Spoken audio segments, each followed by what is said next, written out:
آپ نے اخبارات میں بھی اس قسم کے بیانات پڑھے ہوں گے۔ میرے سمجھانے پر رخسانہ بیگم ابتدائی کارروائی کے طور پر نوٹس بھجوانے پر راضی ہو گئی۔ میں نے فیس طے کی، وکالت نامہ سائن کرایا اور سعید حسن کا ایڈریس لے کر نوٹس بھجوا دیا۔ 4 دن کے بعد ایک وضعیدار قسم کا باریک شخص میرے دفتر میں داخل ہوا۔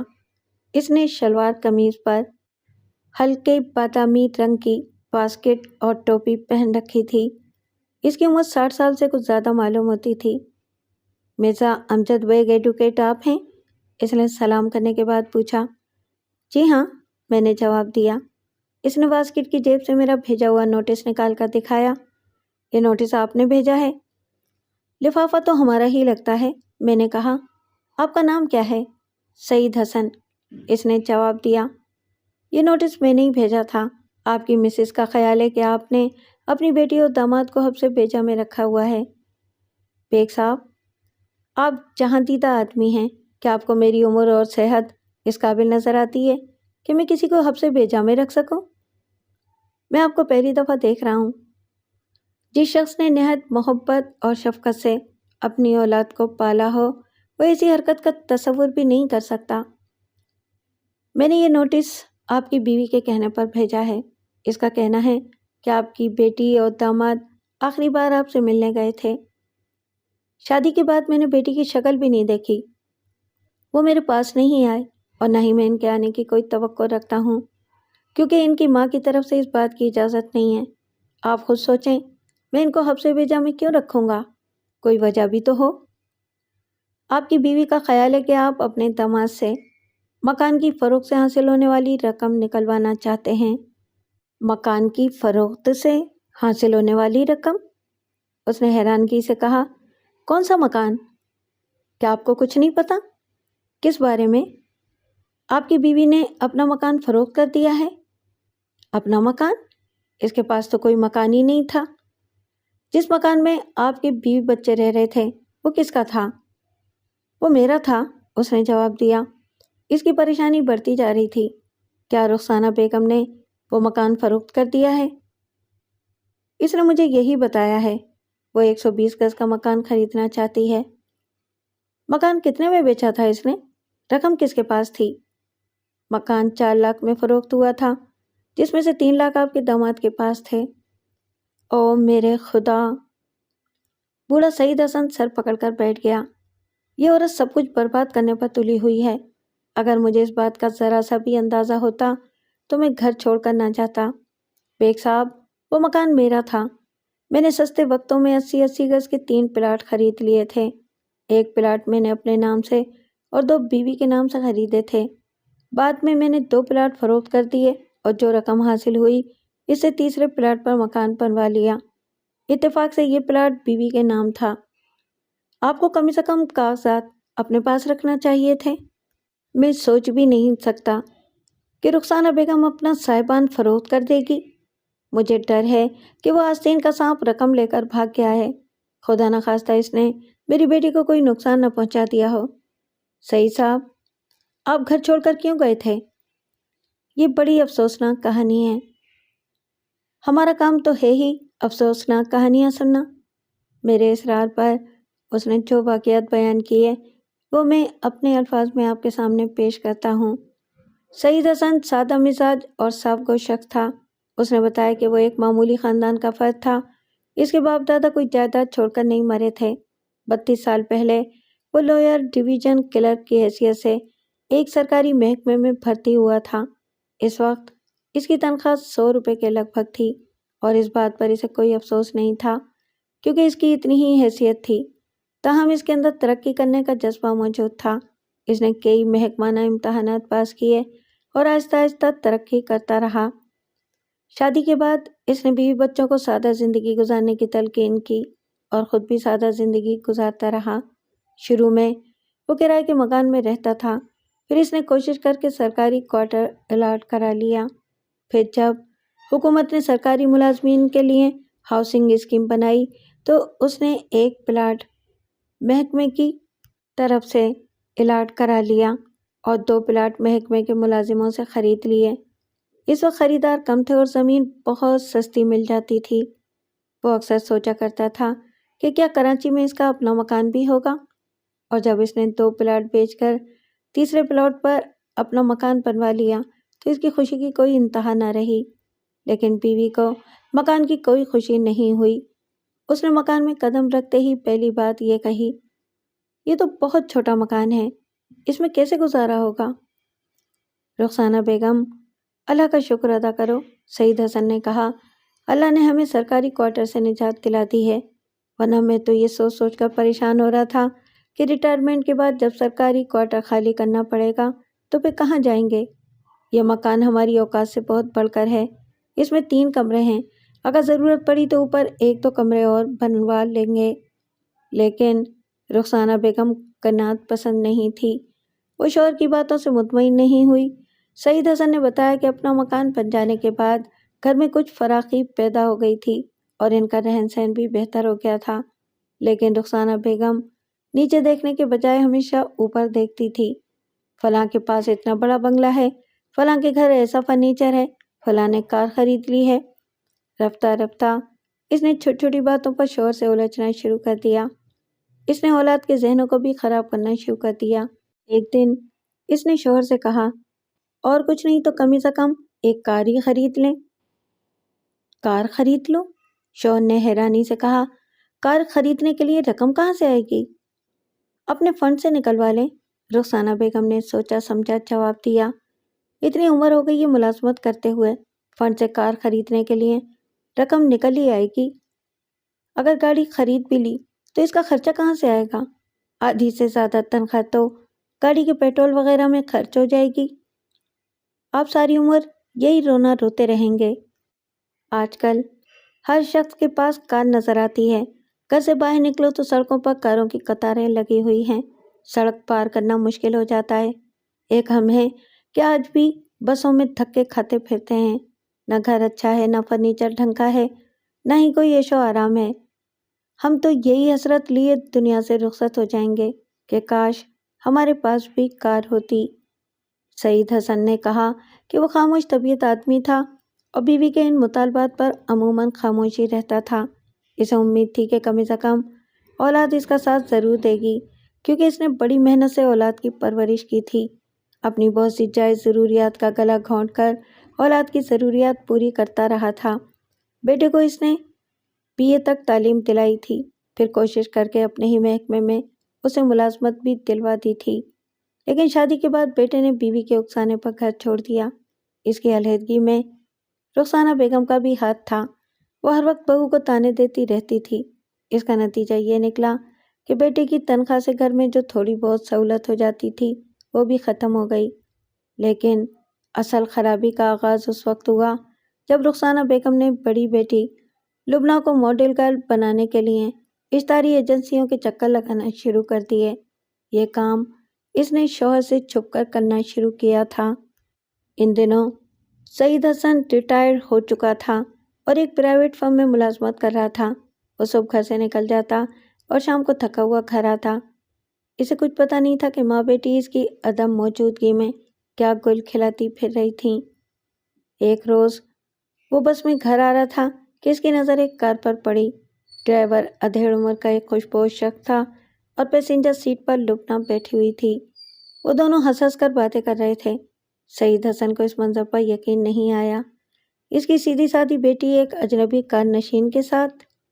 اس نے خیال کیا کہ شاید وہ اس کی بیٹی کی کوئی ہم شکل لڑکی تھی، لیکن غور سے دیکھنے پر اسے پچھلی سیٹ پر اپنی بیوی بھی نظر آ گئی، وہ بھی باتوں میں شریک تھی۔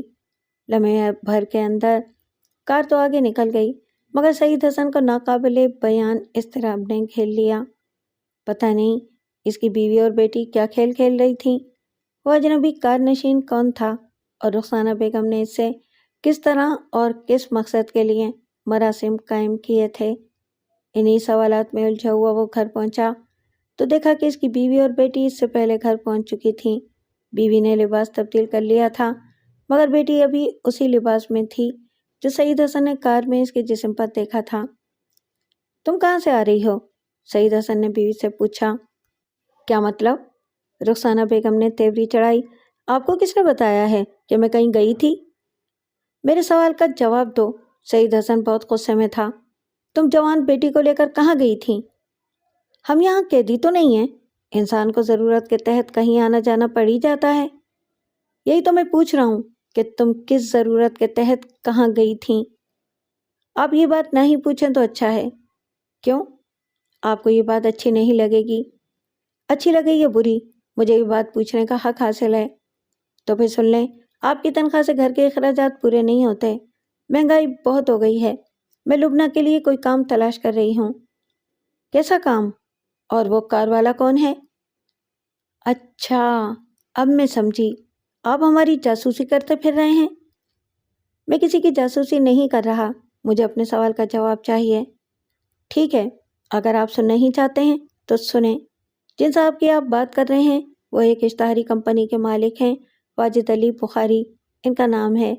ہم کام کے سلسلے میں ان کے پاس گئے تھے، چونکہ ہمارا گھر ان کے راستے میں پڑتا ہے اس لیے انہوں نے ہمیں بھی اپنی گاڑی میں بٹھا لیا۔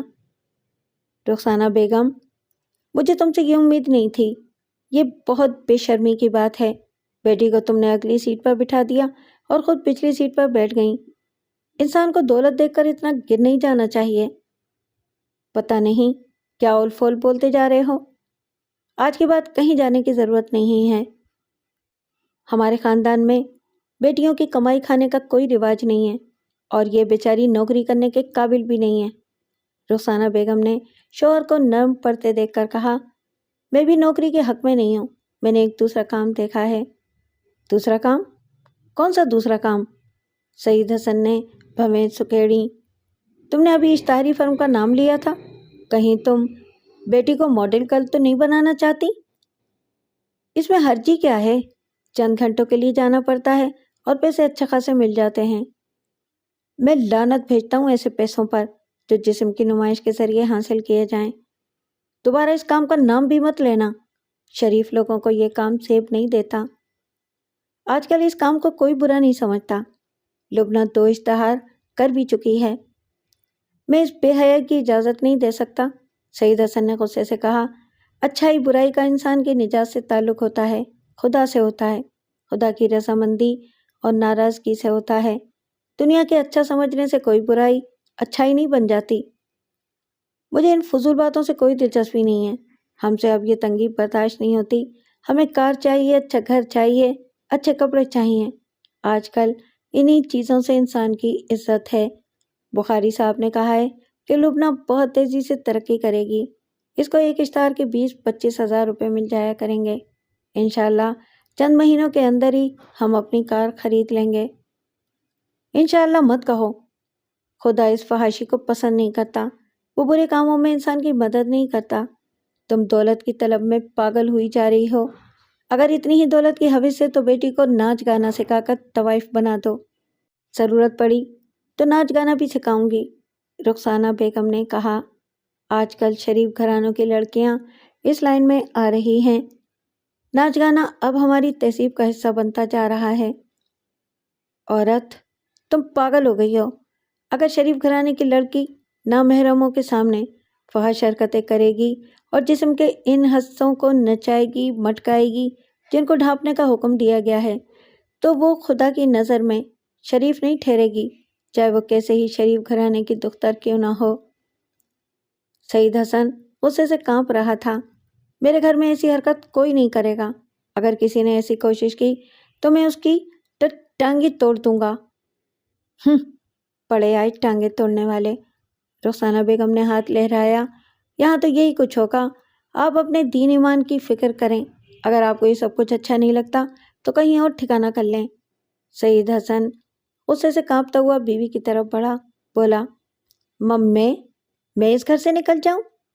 تو تمہیں یہ بات کہنے کی جرت کیسے ہوئی؟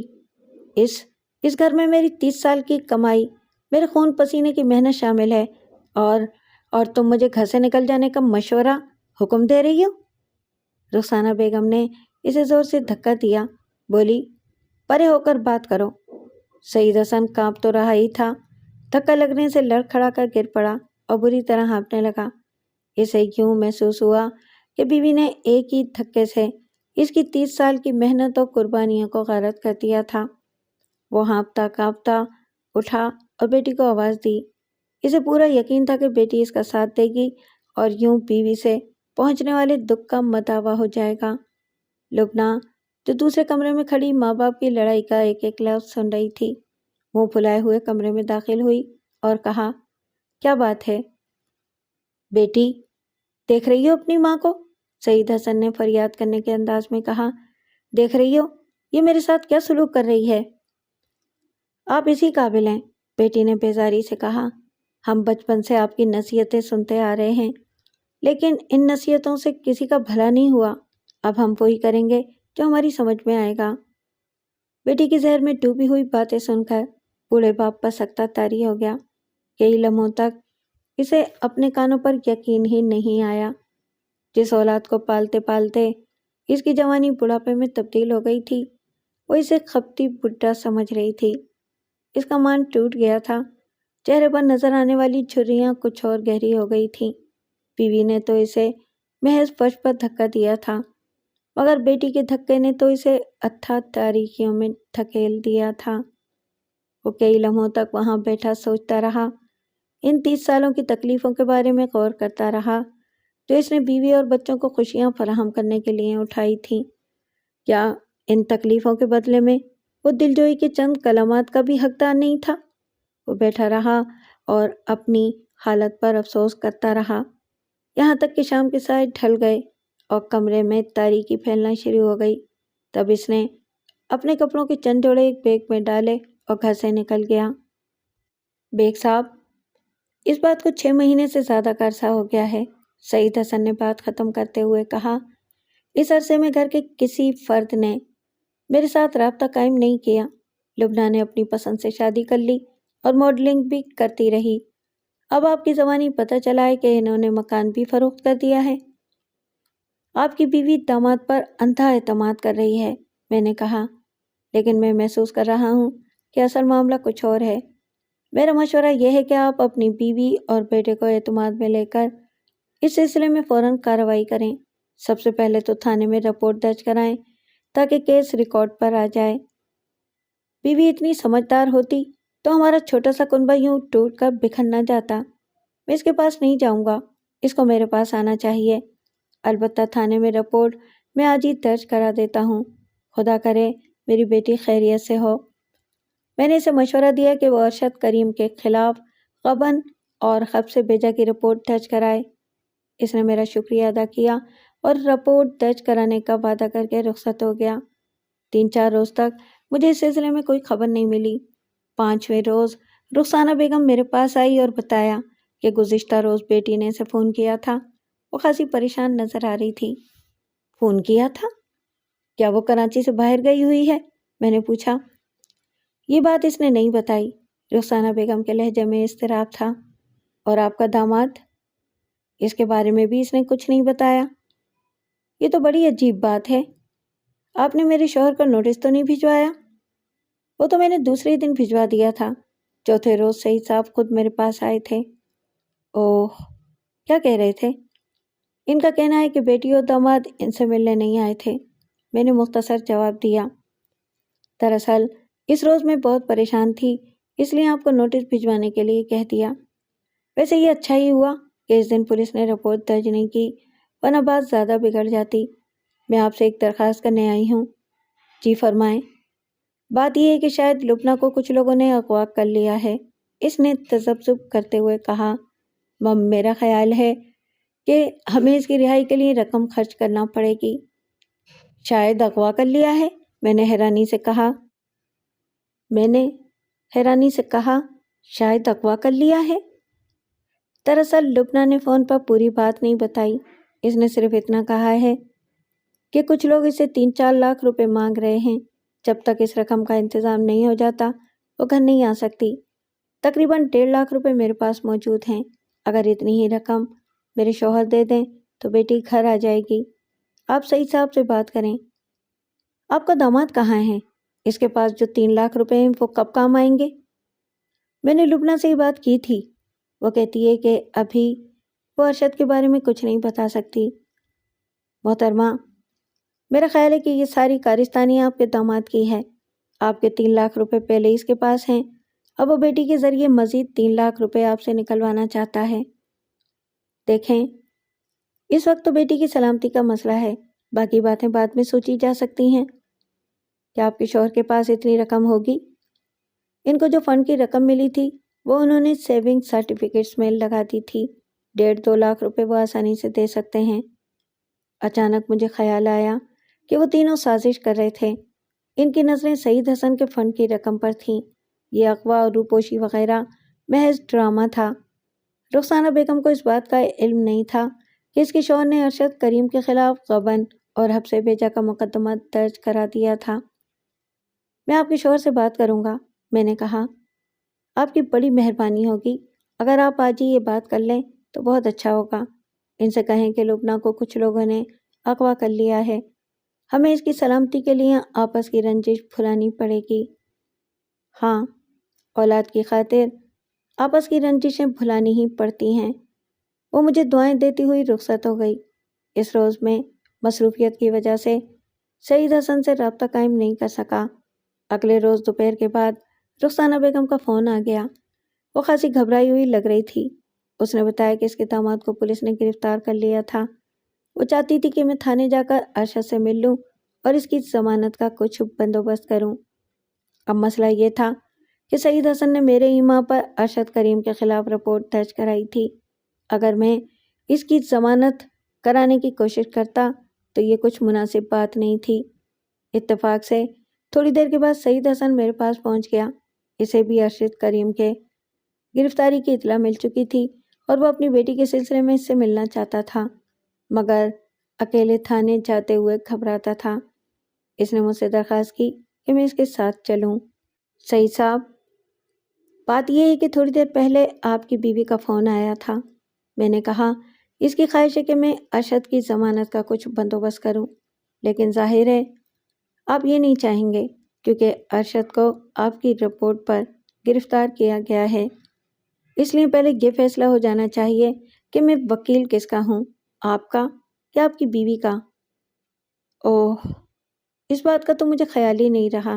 اس نے کہا، آپ میرے ہی وکیل ہیں، لائیے میں وکالت نامہ سائن کر دیتا ہوں۔ میں نے اسے وکالت نامہ سائن کرایا، دیگر معاملات طے کیے اور اس کے ساتھ تھانے پہنچ گیا۔ ارشد کریم درمیانے قد کا ہوشیار آدمی نظر آتا تھا، لیکن اس وقت اس کی شیو بڑی ہوئی تھی اور وہ تھانے کے ایک کمرے میں پریشان بیٹھا تھا۔ ایس ایچ او اپنی کرسی پر موجود نہیں تھا۔ میں نے تفتیشی افسر کو اس کی فیس ادا کی اور ارشد کریم سے ملاقات کی اجازت حاصل کر لی۔ آپ کو مسز سعید نے بھیجا ہے؟ ارشد نے مجھ سے پوچھا۔ مجھے مرزا امجد بیگ کہتے ہیں، میں نے اپنا تعارف کرایا۔ مسز سعید آپ کے اور اپنی بیٹی کے بارے میں بہت پریشان ہیں، وہ 2 دفعہ میرے پاس آ چکی ہیں۔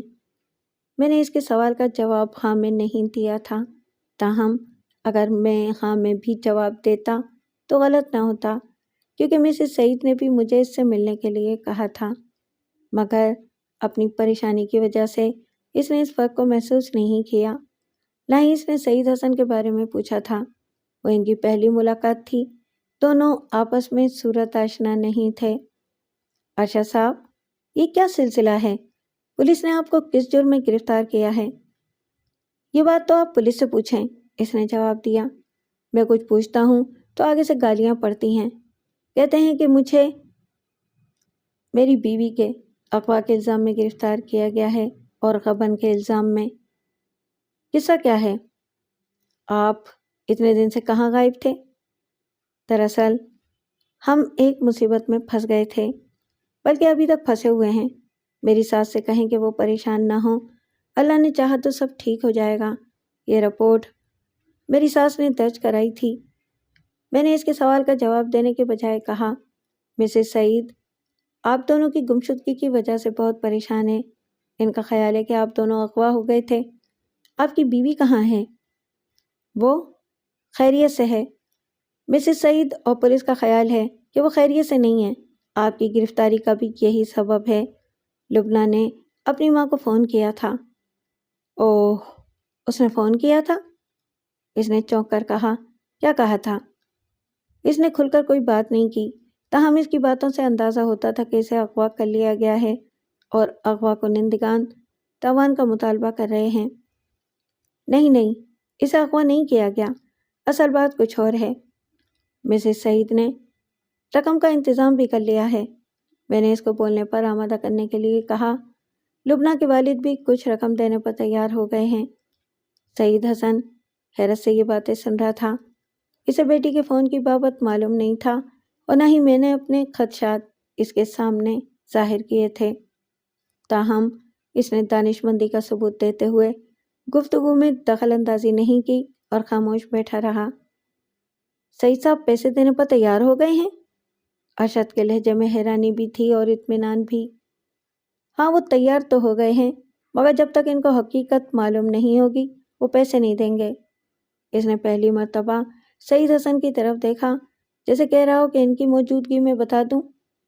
یہ اپنے ہی آدمی ہیں، میں نے اسے تسلی دی۔ قدرے تامل کے بعد اس نے آہستہ آہستہ ساری تفصیل بیان کر دی۔ جو کچھ اس نے بتایا وہ بہت افسوسناک تھا۔ اگر وہ حرکت کسی جاہل سے سرزد ہوتی تو مجھے زیادہ تعجب نہ ہوتا۔ سعید حسن کا چہرہ اس کی باتیں سن کر غصے سے سرخ ہو رہا تھا، مگر وہ بوڑھا آدمی غصہ کرنے کے سوا کچھ بھی کر نہیں سکتا تھا۔ ارشد نے تفصیل بیان کرتے وقت بہت سی باتیں چھپائی تھیں۔ یہ باتیں مجھے بعد میں دیگر ذرائع سے معلوم ہوئی۔ میں ان ساری باتوں کو یکجا کر کے آپ کے سامنے پیش کرتا ہوں۔ جیسا کہ پہلے ذکر کیا جا چکا ہے کہ ارشد کریم شیئر مارکیٹ میں کام کرتا تھا اور سٹہ بھی کھیلتا تھا۔ جو شخص ایک قسم کا جوا کھیلتا تھا وہ ہر قسم کا جوا کھیل سکتا ہے۔ یہ ایک کھلی ہوئی حقیقت ہے کہ جواری کی زندگی میں کبھی خوشحالی نہیں آتی، وہ ہمیشہ ہارتا ہے۔ لیکن دلچسپ بات یہ ہے کہ خواب ہمیشہ جیتنے کے دیکھتا ہے۔ وہ ہر دفعہ اس امید کے ساتھ رقم لگاتا ہے کہ اس دفعہ وہ ضرور جیت کر اٹھے گا۔ ارشد کریم کے دوستوں میں اسرار الحق نامی ایک ریٹائرڈ کسٹمز آفیسر بھی تھا۔ اس شخص نے زمانہ ملازمت میں بے تحاشا دولت کمائی تھی۔ اس کی عمر 62-63 سال کے لگ بھگ اور صحت قابل رشک تھی۔ اس کی 2 بیویاں تھیں اور دونوں الگ الگ بنگلوں میں رہتی تھیں۔ ایک تیسرا بنگلہ شراب اور جوئے کی محفلوں کے لیے مخصوص تھا۔ خاصا وسیع بنگلہ تھا۔ اس میں 3 ملازم ہر وقت خدمت کے لیے موجود رہتے تھے۔ اس کے ڈرائیو وے میں بیک وقت 7-8 کاریں کھڑی ہو سکتی تھیں۔ اس بنگلے میں روزانہ رات کو جوئے کی محفل جمتی تھی۔ اس محفل میں ہائی کلاس بزنس مین اور ٹاپ گریڈ سرکاری افسر شریک ہوتے تھے۔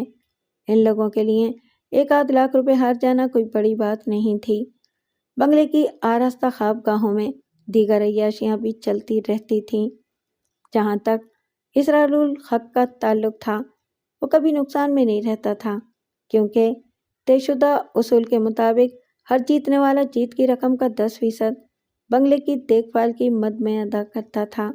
اگر 2 لاکھ کی رقم ایک جیب سے دوسری جیب میں منتقل ہوتی ہے تو 20,000 اسرار الحق کی جیب میں چلے جاتے تھے۔ بدقسمتی سے ارشد کریم نے بھی اس محفل میں آنا جانا شروع کر دیا۔ وہ خود تو ہائی کلاس بزنس مین نہیں تھا، لیکن سردار خان نامی ایک بزنس مین کے توسط سے اسے بھی اس محفل میں داخلہ مل گیا تھا۔ وہ عموماً محتاط کھیل کھیلتا تھا اور 5-10 ہزار سے زیادہ رقم نہیں لگاتا تھا۔ اس نے شادی کے بعد وہاں جانا شروع کیا تھا اور 2-3 دفعہ بیوی کو بھی اپنے ساتھ لے گیا تھا۔ حالانکہ یہ اس کی حماقتی تھی۔ سمجھدار لوگ بیویوں کو ایسی جگہ کی ہوا بھی نہیں لگنے دیتے۔ دیگر شرکاء نے بھی اس بات کو تعجب کی نظر سے دیکھا تھا، کیونکہ وہ لوگ کبھی کبھار اپنی گرل فرینڈز کو وہاں لے جاتے تھے۔ جن دنوں ارشد کے پاس سعید حسن کے مکان کے 3 لاکھ روپے تھے، ان دنوں وہ 3-4 دن سے مسلسل جیت رہا تھا۔ 4 دنوں کے اندر اس نے مجموعی طور پر 60,000 روپے جیتے تھے۔ اس جیت نے اسے غلط فہمی میں مبتلا کر دیا۔ 5ویں دن وہ بنگلے میں جانے سے پہلے ایک فقیر کے پاس گیا اور اپنی قسمت کے بارے میں پوچھا۔ اس فقیر کا ٹھکانہ بندر روڈ کے ایک فٹ پاتھ پر تھا۔ میلے کچیلے کپڑوں میں ملبوس الجھے ہوئے بالوں والا یہ فقیر جواریوں اور سٹے بازوں میں بہت مشہور تھا۔ جواریوں کا کہنا تھا کہ اس کے بتائے ہوئے اشارے اکثر ٹھیک نکلتے تھے، لیکن اصل مسئلہ اس کے اشاروں کو سمجھنے کا تھا۔ ارشد نے فقیر سے قسمت کا حال پوچھا اور 10 روپے اس کی جھولی میں ڈال دیے۔ فقیر نے اپنی بے تحاشا بڑھی ہوئی داڑھی میں کھجلی کی اور نوٹ کو پرے پھینک دیا۔ لے جا اس ردی کاغذ کو، اس نے برہمی سے کہا، خود لک کے چکر میں ہے اور فقیر کو ککھ دیتا ہے۔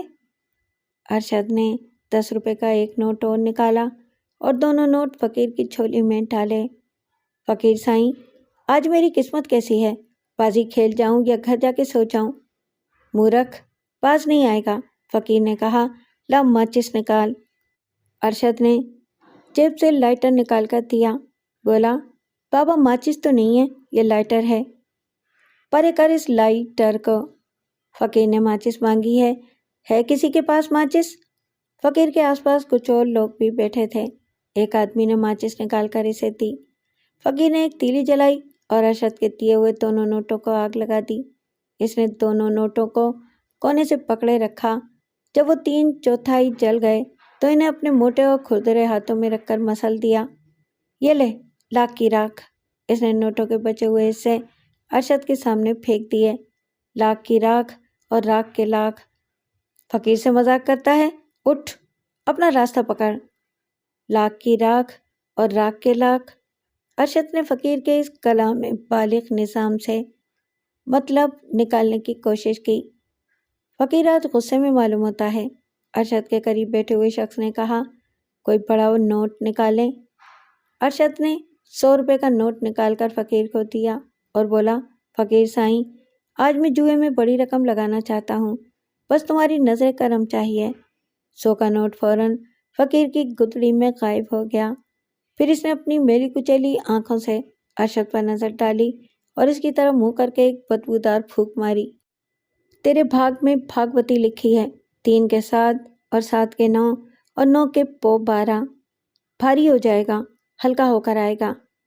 واہ واہ، ماچس والے شخص نے کہا، آپ کی لاٹری کھل گئی سمجھیں، بے دھڑک بازی کھیل جائیں۔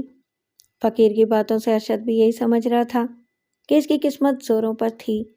یوں بھی وہ 4 روز سے جیت رہا تھا اور جیت کی رقم ہی داؤ پر لگانا چاہتا تھا۔ فقیر نے جو راکھ کے لاکھ کہا تھا، اس سے اس نے اندازہ لگایا تھا کہ آج اس کی جیت 1 لاکھ تک پہنچ جائے گی۔ راکھ سے لاکھ کا مطلب یہ تھا کہ 0 سے 1 لاکھ بن جائیں گے۔ اس رات اس نے حسب معمول محتاط طریقے سے کھیلنا شروع کیا۔ رات کے 12 بجے تک وہ 5000 روپے جیت رہا تھا۔ اس وقت مہمانوں نے واپس جانا شروع کر دیا تھا۔ 12:30 بجے تک عموماً کھیل کی بساط لپیٹ دی جاتی تھی۔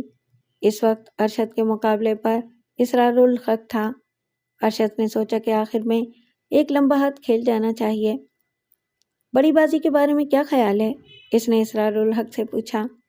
رقم ہے؟ اسرار نے پوچھا۔ ارشد نے بڑے نوٹوں کی گٹی نکال کر سامنے رکھ دی۔ پتے پھیٹیں، اچھی طرح سوچ لو۔ سوچ لیا۔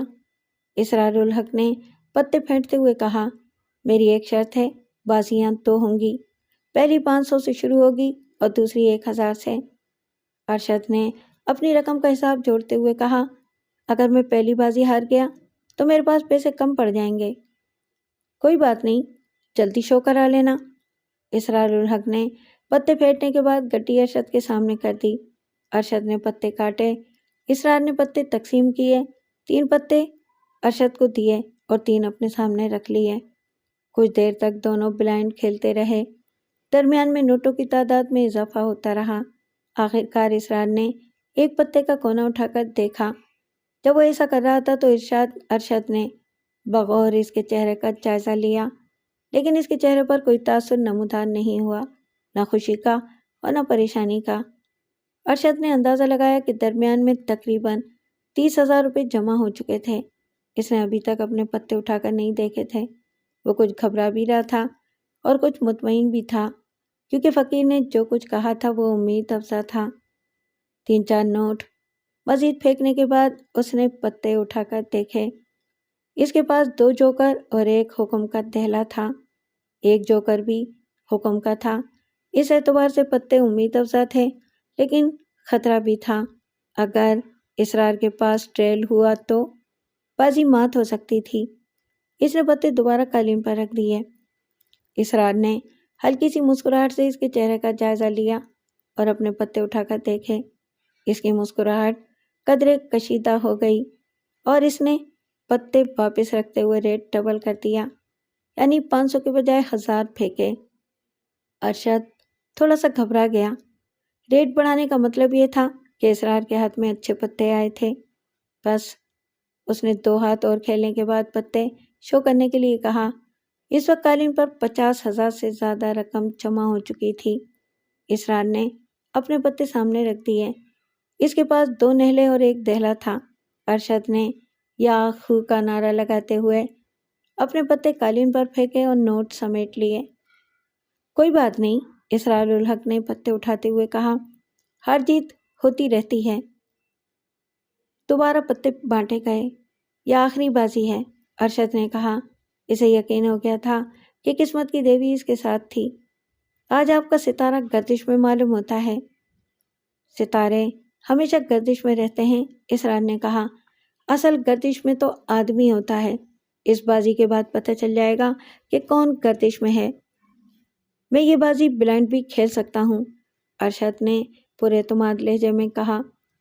دونوں کے پتے قالین پر الٹے رکھے تھے۔ ہو جائے؟ اسرار نے 1000 کا نوٹ پھینکتے ہوئے کہا، بلائنڈ ہی ہو جائے۔ ارشد جانتا تھا کہ اسرار الحق کروڑ پتی شخص تھا۔ اس کے لیے 2-4 لاکھ روپے کی ہار جیت سے کوئی فرق نہیں پڑتا تھا۔ بس اس نے محتاط رہنے کا فیصلہ کرتے ہوئے کہا، 25,000 تک بلائنڈ کھیل ہوگا، اس کے بعد پتے دیکھنے کی اجازت ہوگی۔ کھیل شروع ہوا۔ 3 مہمان جاتے جاتے رک گئے اور کھیل دیکھنے لگے۔ 25,000 روپے پھینکنے کے بعد ارشد نے اپنے پتوں کے کنارے اونچے کر کے ان کا جائزہ لیا۔ اس کے پاس حکم کا یکا، اینٹ کا دہلا اور پان کا چھکا تھا۔ وہ پتوں کے بارے میں مطمئن ہو گیا۔ پتوں سے زیادہ اسے فقیر کی باتیں یاد آ رہی تھیں۔ 3 کے 7، 7 کے 9 اور 9 کے پو 12۔ بھاری ہو جائے گا، ہلکا ہو کر آئے گا۔ یہ آخری بات کچھ مشکوک تھی۔ ہلکا ہو کر آنے کا پتہ نہیں کیا مطلب تھا۔ شاید فقیر کا ذہن ہلکا ہونے کی طرف اشارہ تھا۔ اس اثنا میں اسرار نے اپنے ایک پتے کا کونا اٹھا کر دیکھا۔ ارشد نے دیکھا کہ پتے پر نظر پڑتے ہی اسرار کے چہرے پر ایک سایہ سا لہرا گیا تھا اور اس نے نوٹ پھینکتے وقت قدرے تامل کا اظہار کیا تھا۔ پھر اس نے دیگر 2 پتوں پر نظر ڈالی اور ارشد نے محسوس کیا کہ وہ کچھ ڈھیلا پڑ گیا تھا۔ اس کا مطلب یہ تھا کہ اس کے پتے اچھے نہیں تھے۔ یہ صورتحال ارشد کے لیے خوش کن تھی۔ اس نے فیصلہ کیا کہ اگر اسرار نے پتے شو کرانے کے لیے نہ کہا تو وہ اپنے آخری نوٹ تک کھیل جاری رکھے گا۔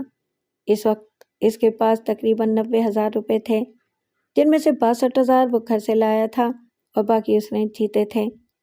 جب اس کے ہاتھ میں 1000 روپے والے 2 نوٹ رہ گئے تو اسرار نے کہا، گاڑی میں پیٹرول تو ہے نا؟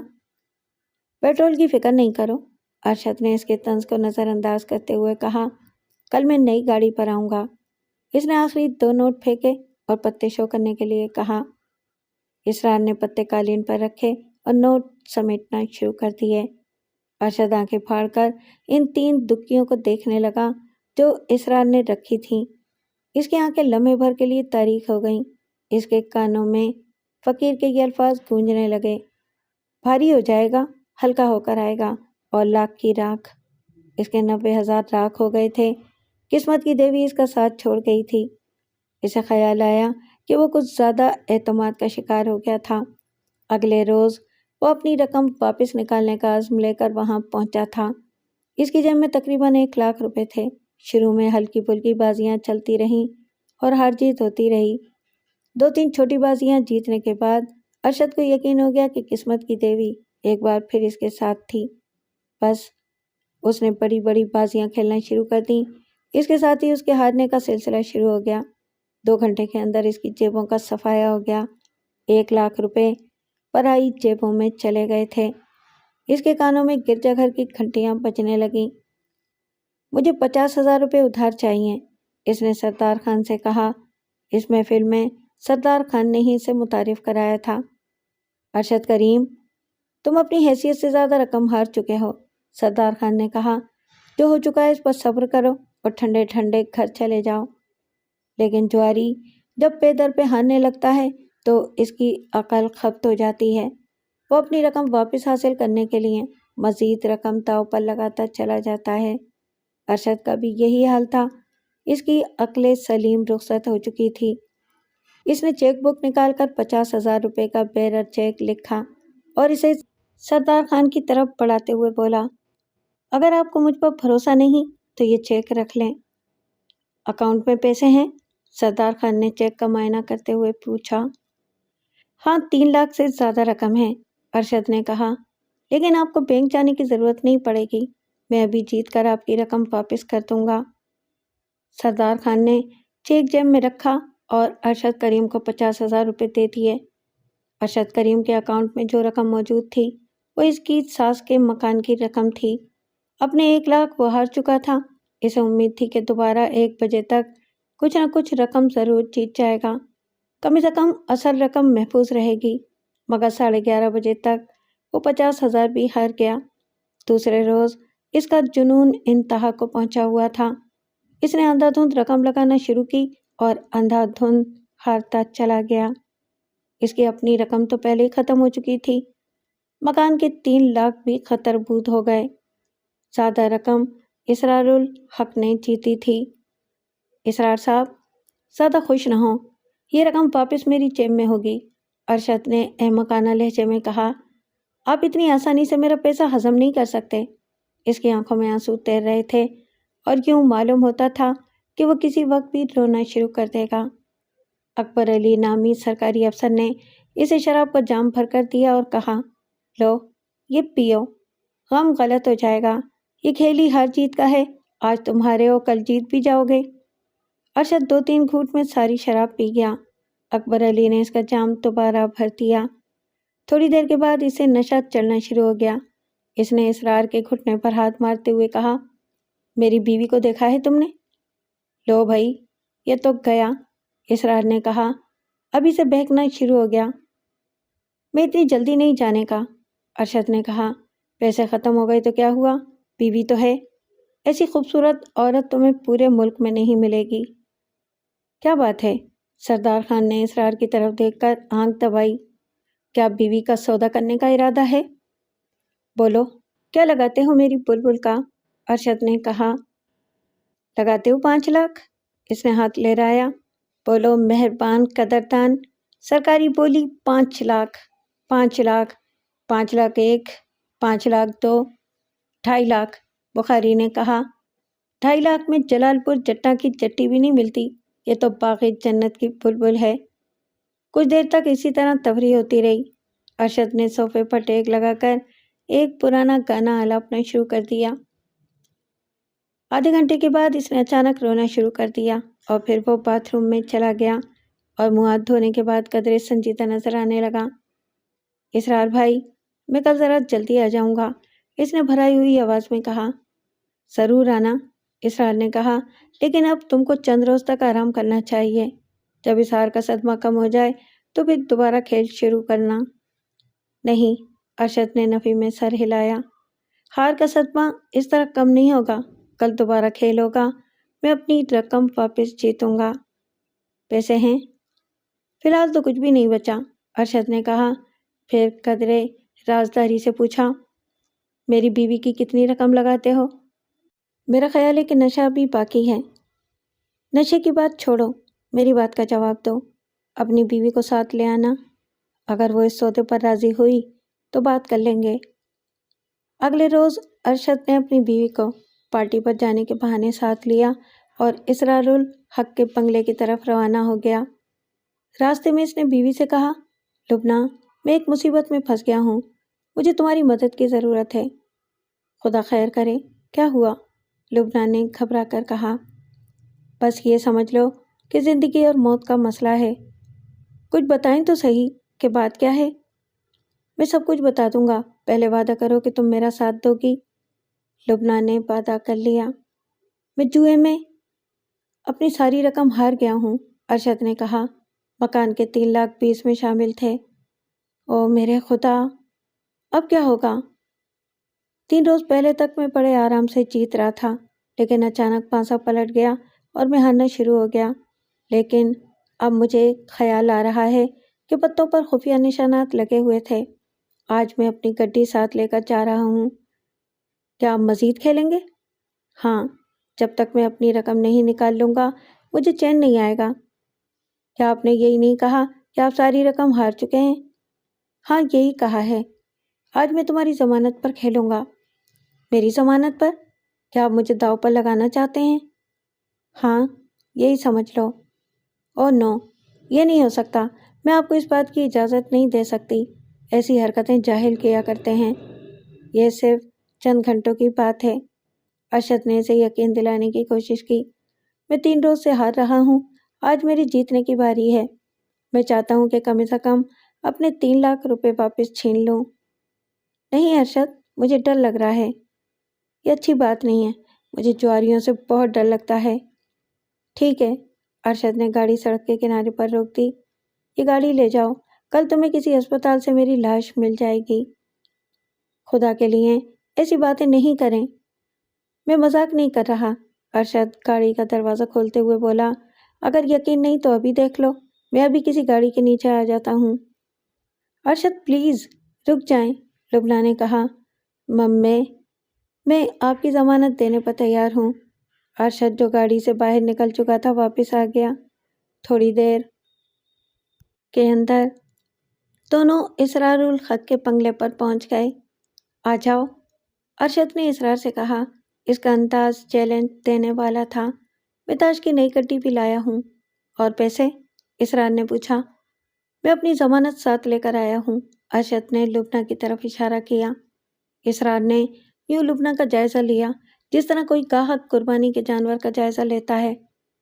ضمانت تو خاصی خوبصورت ہے۔ کیوں میڈم، تمہیں پتہ ہے تمہارا بندہ کیا کہہ رہا ہے؟ لبنہ کو اسرار کی گرم نظریں بالکل پسند نہیں آئی تھیں۔ اس نے تھوک نگلتے ہوئے کہا، ہاں پتہ ہے۔ اس ضمانت کی لمٹ کیا ہوگی؟ اسرار نے ارشد سے پوچھا۔ کم از کم 3 لاکھ۔ کم از کم نہیں، زیادہ سے زیادہ۔ اسرار نے دوبارہ لبنہ کو گھورا۔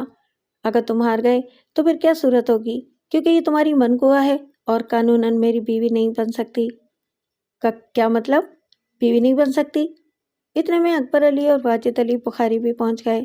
دونوں بڑی دلچسپی سے یہ گفتگو سننے لگے۔ مطلب بالکل واضح ہے، اگر تم 3 لاکھ روپے تک ہار گئے تو اس کا مطلب یہ ہوگا کہ بیوی ہار گئے، پھر تمہارا اس پر کوئی حق نہیں ہوگا، یہ میری ہو جائے گی۔ ہاں یہ تو صحیح ہے، لیکن اس کی نوبت نہیں آئے گی، آج میں جیت کر اٹھوں گا، ارشد نے پورے اعتماد لہجے میں کہا۔ بیوی بھی میرے ساتھ جائے گی اور جیب بھی بھری ہوئی ہوگی۔ ظاہر ہے یہ کھیل ہی ہار جیت کا ہے۔ میں یہ بات اس لیے واضح کرنا چاہتا ہوں کہ اس کھیل میں ایک عورت داؤ پر لگی ہوئی ہے۔ اس کو بھی پتہ ہونا چاہیے کہ ہارنے کی صورت میں یہ میری ملکیت ہوگی۔ تم اس کو طلاق دو گے اور میں اس سے شادی کروں گا۔ یہ 2 گواہ بھی موجود ہیں۔ بعد میں کوئی آئیں پائیں شائیں نہیں چلے گی۔ لبنہ کی لمٹ 3 لاکھ ہے، ارشد نے کہا۔ اول تو اس کی نوبت نہیں آئے گی۔ اگر میں 3 لاکھ ہار بھی گیا تو ضروری نہیں کہ بیوی کو چھوڑ جاؤں، کہیں سے رقم کا انتظام کر کے بیوی کو چھڑا لوں گا۔ یہ تم نئی بات کر رہے ہو؟ نئی ضرور ہے، مگر معقول بات ہے۔ ٹھیک ہے، اس کی بھی لمٹ ہونی چاہیے۔ رقم کا انتظام کرنے کے لیے میں تمہیں 3-4 دن سے زیادہ مہلت نہیں دوں گا۔ 3 دن کم ہے، کم از کم 1 ہفتہ۔ یہ تم ہر بات میں کم از کم کیوں ٹھوک دیتے ہو؟ اسرار نے بیزاری سے کہا۔ اگر تم ہار گئے تو میں تمہیں زیادہ سے زیادہ 7 دن دوں گا۔ اگر تم 7 دن کے اندر رقم نہ دے سکے تو پھر تم بیوی کو طلاق دو گے اور پھر یہ میری ملکیت ہوگی، چاہے میں خود اس سے شادی کروں یا کسی اور سے کرا دوں۔ لبنہ یہ باتیں سن کر سخت پریشان ہو رہی تھی، لیکن وہ چپ بیٹھی تھی اور دل میں یہی امید کر رہی تھی کہ اس کا شوہر جیت کر اٹھے گا۔ ٹھیک ہے، ارشد نے جھنجھلا کر کہا۔ ان باتوں کو چھوڑو اور کھیل شروع کرو۔ اسرار نے کاغذ قلم نکالا اور ساری باتیں لکھ کر ارشد سے اس پر دستخط کرنے کے لیے کہا۔ ارشد کو جیتنے کی جلدی ہو رہی تھی، اس لیے اس نے جلدی سے دستخط کر دیے۔ تم بھی دستخط کر دو، اسرار نے وہ کاغذ لبنہ کی طرف بڑھایا۔ لبنہ کو وہ سب کچھ ایک ڈراؤنا خواب لگ رہا تھا۔ اس نے شوہر کی یقین دہانی پر دستخط کر دیے۔ اسرار نے اکبر علی اور واجد بخاری سے بطور گواہ دستخط کرا لیے اور اس اقرار نامے کو سنبھال کر اپنے پاس رکھ لیا۔ ارشد نے تاش کی پیکٹ کو اس کی طرف پھینکی اور کہا کہ لو پتے بانٹو۔ اسرا نے گڈی کھولی اور ایک ایک پتا بڑی باریکی سے چیک کیا، پھر اس نے پتے پھینٹے اور کھیل شروع ہو گیا۔ اور چونکہ اس کھیل میں ایک عورت داؤ پر لگی ہوئی تھی، اس لیے ہر شخص اس میں دلچسپی لے رہا تھا۔ جو بھی نیا مہمان آتا وہ اسی کھیل کو دیکھنے لگتا۔ خوش قسمتی سے ارشد پہلی بازی جیت گیا۔ اس بازی کی کل رقم 30,000 تھی۔ اسرار نے اسے پہلی قسط کے طور پر 50,000 روپے دیے تھے۔ پہلی بازی جیتنے کے بعد اس کے پاس 65,000 روپے ہو گئے۔ اس کے ساتھ ہی لبنہ کے چہرے پر رونق آ گئی۔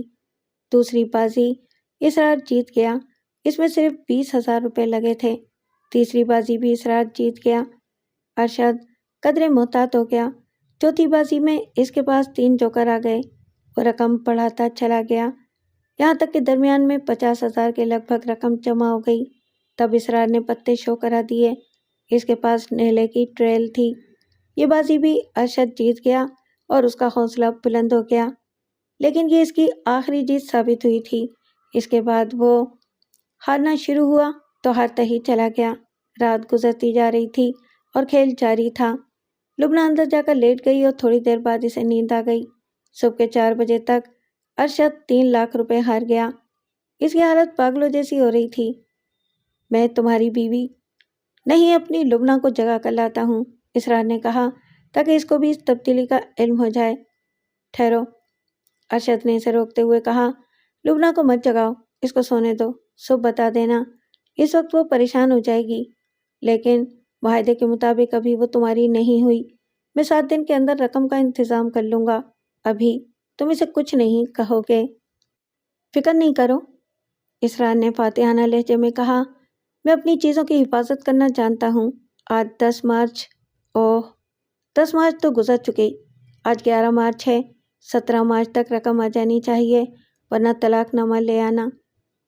اتنی سختی ٹھیک نہیں ہے، ارشد نے بھرائی ہوئی آواز میں کہا، میں تمہارا دوست ہوں، 2-3 روز آگے پیچھے ہو سکتے ہیں۔ دوستی اپنی جگہ پر، ہار جیت اپنی جگہ پر۔ میں معاہدے کی خلاف ورزی نہیں کروں گا، پورے 7 دن انتظار کروں گا۔ اس دوران لبنہ میری رہن شدہ مہمان ہوگی۔ ارشد ہارا ہوا جواری تھا، اس کے پاس بولنے کے لیے کچھ نہیں تھا۔ وہ چپ چاپ وہاں سے رخصت ہو گیا۔ یہ کہانی جو میں نے اوپر بیان کی ہے، اس کا کچھ حصہ ارشد کریم کی زبانی اور کچھ حصہ بعد میں دیگر ذرائع سے معلوم ہوا تھا۔ میں نے ان تمام واقعات کو یکجا کر کے بیان کر دیا ہے تاکہ آپ پڑھتے وقت کوئی تشنگی محسوس نہ کریں۔ جس وقت ارشد یہ واقعات بیان کر رہا تھا تو سعید حسن کے چہرے پر شدید کرب کے آثار نظر آ رہے تھے، یہاں تک کہ اس کی قوت برداشت جواب دے گئی اور وہ اٹھ کر باہر چلا گیا۔ ارشد کریم کی بات ختم ہوئی تو میں نے پوچھا، کیا آپ نے پولیس کو یہ واقعات بتائے ہیں؟ نہیں، اس نے نفی میں سر ہلایا۔ یہ سب کچھ بتانا اقرار جرم کے برابر ہوگا۔ جیسا کہ میں بتا چکا ہوں کہ وہ مجھے اپنا وکیل سمجھ رہا تھا۔ جرم تو یقیناً ہوا ہے، میں نے کہا۔ اب آپ یہ بتائیں کہ آپ کی بیوی کی رہائی کی کیا صورت ہوگی؟ کیا آپ نے یہی نہیں کہا کہ میری ساس اور سسر رقم دینے پر تیار ہو گئے ہیں؟ وہ تو تیار ہیں، لیکن آپ کا معاہدہ صرف 7 دن کا تھا، جبکہ آج تقریباً 2 ہفتے گزر چکے ہیں۔ میں اسرار الحق کی منت کر لوں گا، اگر وہ نہ مانا تو ایک طریقہ اور ہے۔ وہ کیا؟ اگر آپ کہیں تو میں اسرار الحق کے خلاف اغوا برائے تاوان کی رپورٹ درج کرا دیتا ہوں۔ اس وقت آپ ایسی رپورٹ درج کرانے کی پوزیشن میں نہیں ہیں۔ اغوا کی صورت میں فوراً رپورٹ درج کرانی چاہیے۔ ویسے بھی پولیس نے آپ کو غبن اور حبس بیجا کے الزام میں گرفتار کیا ہے۔ اس نے سر جھکا لیا۔ قدرے توقف کے بعد اس نے پوچھا، یہ بڑے میاں کون تھے؟ آپ کے سسر۔ اوہ، آپ نے مجھے پہلے کیوں نہیں بتایا؟ اس نے گھبرا کر کہا، یہ تو بہت برا ہوا، میں ان کے سامنے سب کچھ بکتا رہا اور آپ چپ بیٹھے رہے۔ اوہ ہو، یہ تو اچھا نہیں ہوا، یہ تو اچھا نہیں ہوا۔ اچانک وہ آنکھیں پھاڑ کر مجھے گھورنے لگا۔ آپ وکیل کس کے ہیں؟ یہ اتنا اہم سوال نہیں ہے، اس وقت سب سے بڑا مسئلہ آپ کی بیوی کی رہائی کا ہے۔ اور میری رہائی کا کیا ہوگا؟ تبھی ASI کمرے میں داخل ہوا اور بولا، چلیں جی وکیل صاحب، اٹھ جائیں، ملاقات کا وقت ختم ہو گیا ہے۔ انچارج صاحب تشریف لے آئے ہیں، ان کو پتہ چل گیا تو ہماری شامت آ جائے گی۔ بیگ صاحب، ایک منٹ، میں اسرار کو ایک فون کرنا چاہتا ہوں، ارشد نے کہا۔ ان سے کہہ کر مجھے اجازت دلا دیں۔ انکوائری آفیسر نے غصے سے کہا، اوئے کون ہے یہ اسرار الحق؟ کام کیا کرتا ہے؟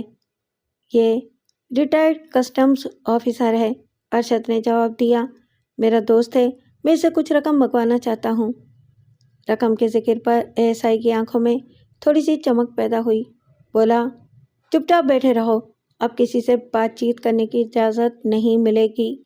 ویسے یہ تمہارے ریٹائرڈ کسٹم آفیسرز کا نمبر کیا ہے؟ ارشد نے نمبر بتا دیا۔ ASI نے وہ نمبر ایک کاغذ پر لکھ کر رکھ لیا۔ میں وہاں سے اٹھ کر انچارج کے کمرے میں چلا گیا۔ سعید حسن پہلے سے وہاں موجود تھا اور بیٹھا رو رہا تھا۔ انچارج اسے تسلی دے رہا تھا۔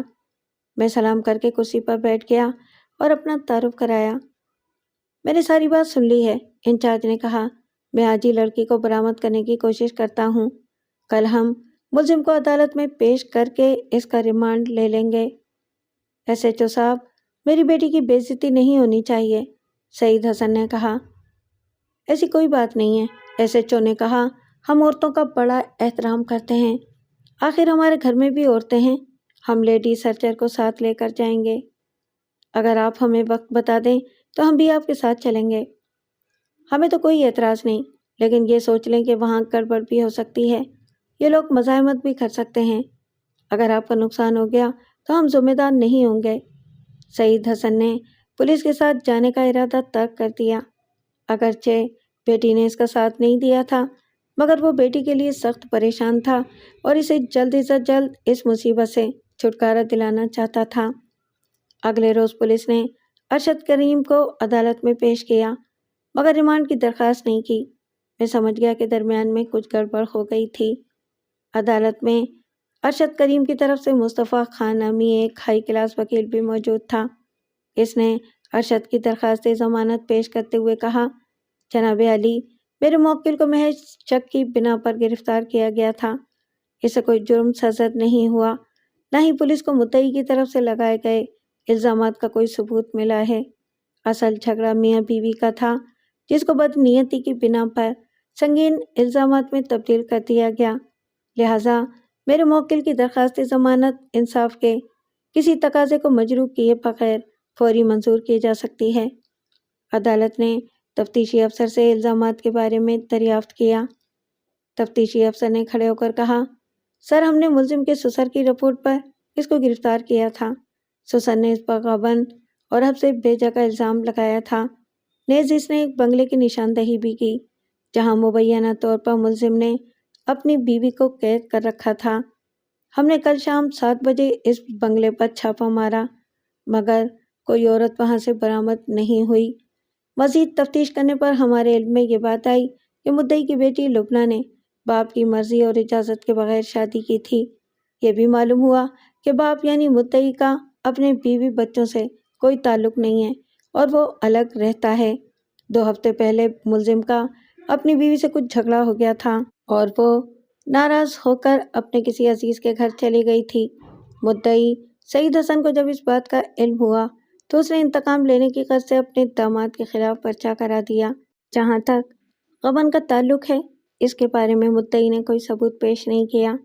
وکیل صفائی نے کہا، جناب علی، میرا موکل ایک معزز کاروباری شخص ہے، اس کا پچھلا ریکارڈ بالکل صاف ہے، یہ اپنی ساری زندگی میں کبھی کسی جرم میں ملوث نہیں رہا۔ جناب علی، اصل کہانی کچھ اور ہے، میں نے اٹھ کر کہا، اور یہ کہانی میں ملزم کی زبانی سن چکا ہوں۔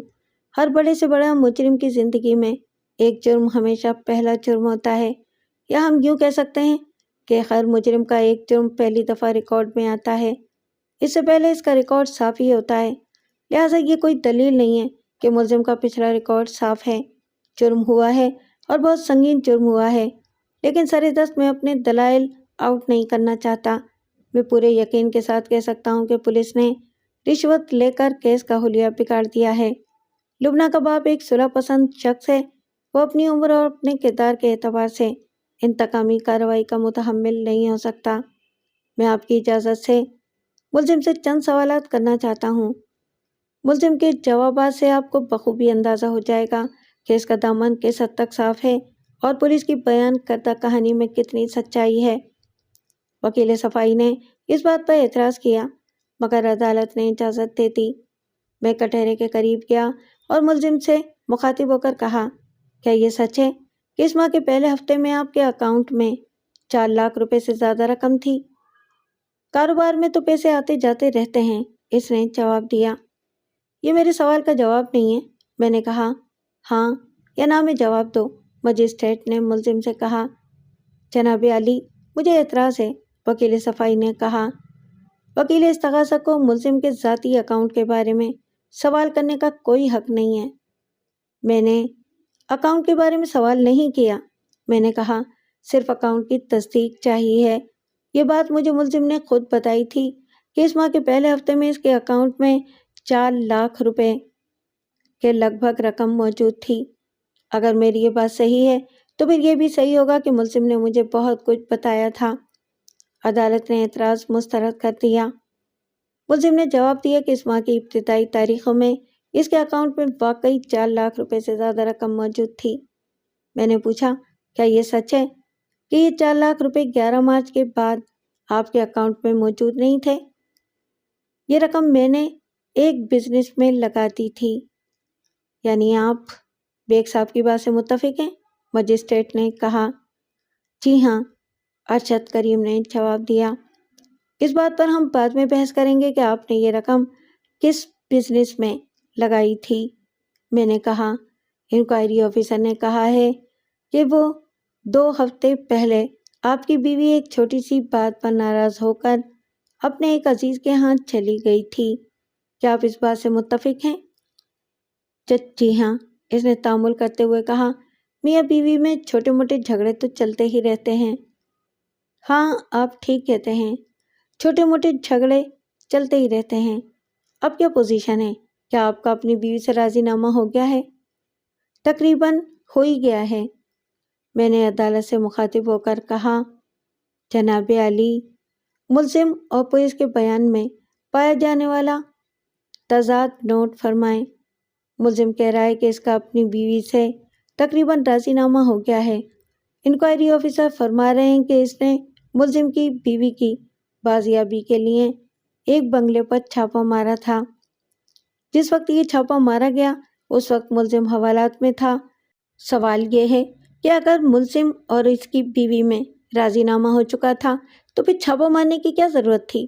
پولیس کو چاہیے تھا کہ ملزم سے پوچھ کر یا ملزم کو ساتھ لے جا کر اس کی بیوی سے رابطہ قائم کرتی اور اس سے ساری بات کی تفصیل معلوم کر لیتی۔ اس کا صاف مطلب یہ ہے کہ مکہ چھاپا مارنے کے بعد ہوا تھا۔ مجسٹریٹ نے ملزم سے پوچھا، آپ کی بیوی اس وقت کہاں ہے؟ وہ اپنے میکے میں ہوگی، اس نے جواب دیا۔ جب پولیس اس کی بازیابی کے لیے چھاپا مارنے جا رہی تھی تو آپ نے اس کو یہ بات کیوں نہیں بتائی؟ جناب، میں کیا عرض کر سکتا ہوں، میں تو حوالات میں بند تھا۔ مجسٹریٹ نے انکوائری آفیسر سے مخاطب ہو کر برہمی سے کہا، اس بات کا آپ کے پاس کیا جواب ہے؟ آپ ہمیشہ ایسی ہی تفتیش کرتے ہیں؟ انکوائری آفیسر اس بات کا کوئی جواب نہیں دے سکا۔ میں نے ارشد کریم سے مخاطب ہو کر کہا، آپ کی شادی کو صرف 6 ماہ ہوئے ہیں اور مجھے معلوم ہوا ہے کہ آپ اپنی خوبصورت بیوی سے بہت محبت کرتے ہیں، کیا یہ سچ ہے؟ جی، سچ ہے۔ یعنی آپ اپنی بیوی کو طلاق دینے کا کوئی ارادہ نہیں رکھتے؟ نہیں، ہرگز نہیں، اس نے مدافعانہ لہجے میں کہا۔ ایسی تو کوئی بات نہیں ہے، میں نے عدالت سے کہا۔ جناب علی، میں عدالت سے درخواست کروں گا کہ ملزم کی بیوی لبنہ بیگم کو عدالت میں طلب کیا جائے تاکہ ان باتوں کی جو ملزم اور پولیس نے بیان کی ہیں تصدیق کی جا سکے۔ میں یہ بھی استدعا کروں گا کہ اگلی پیشی کم سے کم مدت کی ہونی چاہیے، مثلاً 1 ہفتہ یا اس سے کچھ کم۔ وکیل صفائی نے عدالت کی توجہ دوبارہ درخواست برائے ضمانت کی طرف مبذول کرائی اور کہا، جناب علی، بیگ صاحب نے ملزم کی کسی جرم کی نشاندہی نہیں کی، فقط پولیس اور ملزم کے بیانات کے تضاد اور کسی قدر غلط بیانی کی بات کی ہے۔ ملزم ایک معزز شہری ہے اور ضمانت کا پورا حقدار ہے، لہٰذا میں عدالت سے درخواست کروں گا کہ ملزم کو ضمانت پر رہا کرنے کا حکم جاری کیا جائے۔ مجسٹریٹ نے انکوائری آفیسر سے پوچھا، کیا آپ ملزم کا ریمانڈ لینا چاہتے ہیں؟ انکوائری آفیسر نے نفی میں جواب دیا۔ مجسٹریٹ نے ملزم کی ضمانت منظور کر لی۔ کارروائی 1 ہفتے کے لیے ملتوی کر دی اور لبنہ کے نام سمن جاری کرنے کا حکم دیا، لیکن لبنہ اگلی پیشی پر عدالت میں حاضر نہیں ہوئی۔ مجسٹریٹ نے دوبارہ 1 ہفتے کی تاریخ دے دی۔ دوسری پیشی پر لبنہ عدالت میں پیش تو ہو گئی، لیکن اس دوران بہت کچھ ہو چکا تھا۔ ان میں سے کچھ باتیں متوقع اور کچھ غیر متوقع تھیں۔ جیسا کہ پہلے ذکر آ چکا ہے کہ لبنہ نہایت حسین اور پرکشش خاتون تھی۔ اس کے بارے میں بآسانی یہ کہا جا سکتا تھا کہ وہ شو بزنس کے لیے بہت موزوں تھی۔ میں اس کی ٹی وی پر 1-2 کمرشل بھی دیکھ چکا تھا۔ اس وقت وہ آف وائٹ سوٹ میں ملبوس تھی، جس پر ریشمی دھاگے سے سبز اور سرخ کڑھائی کی ہوئی تھی۔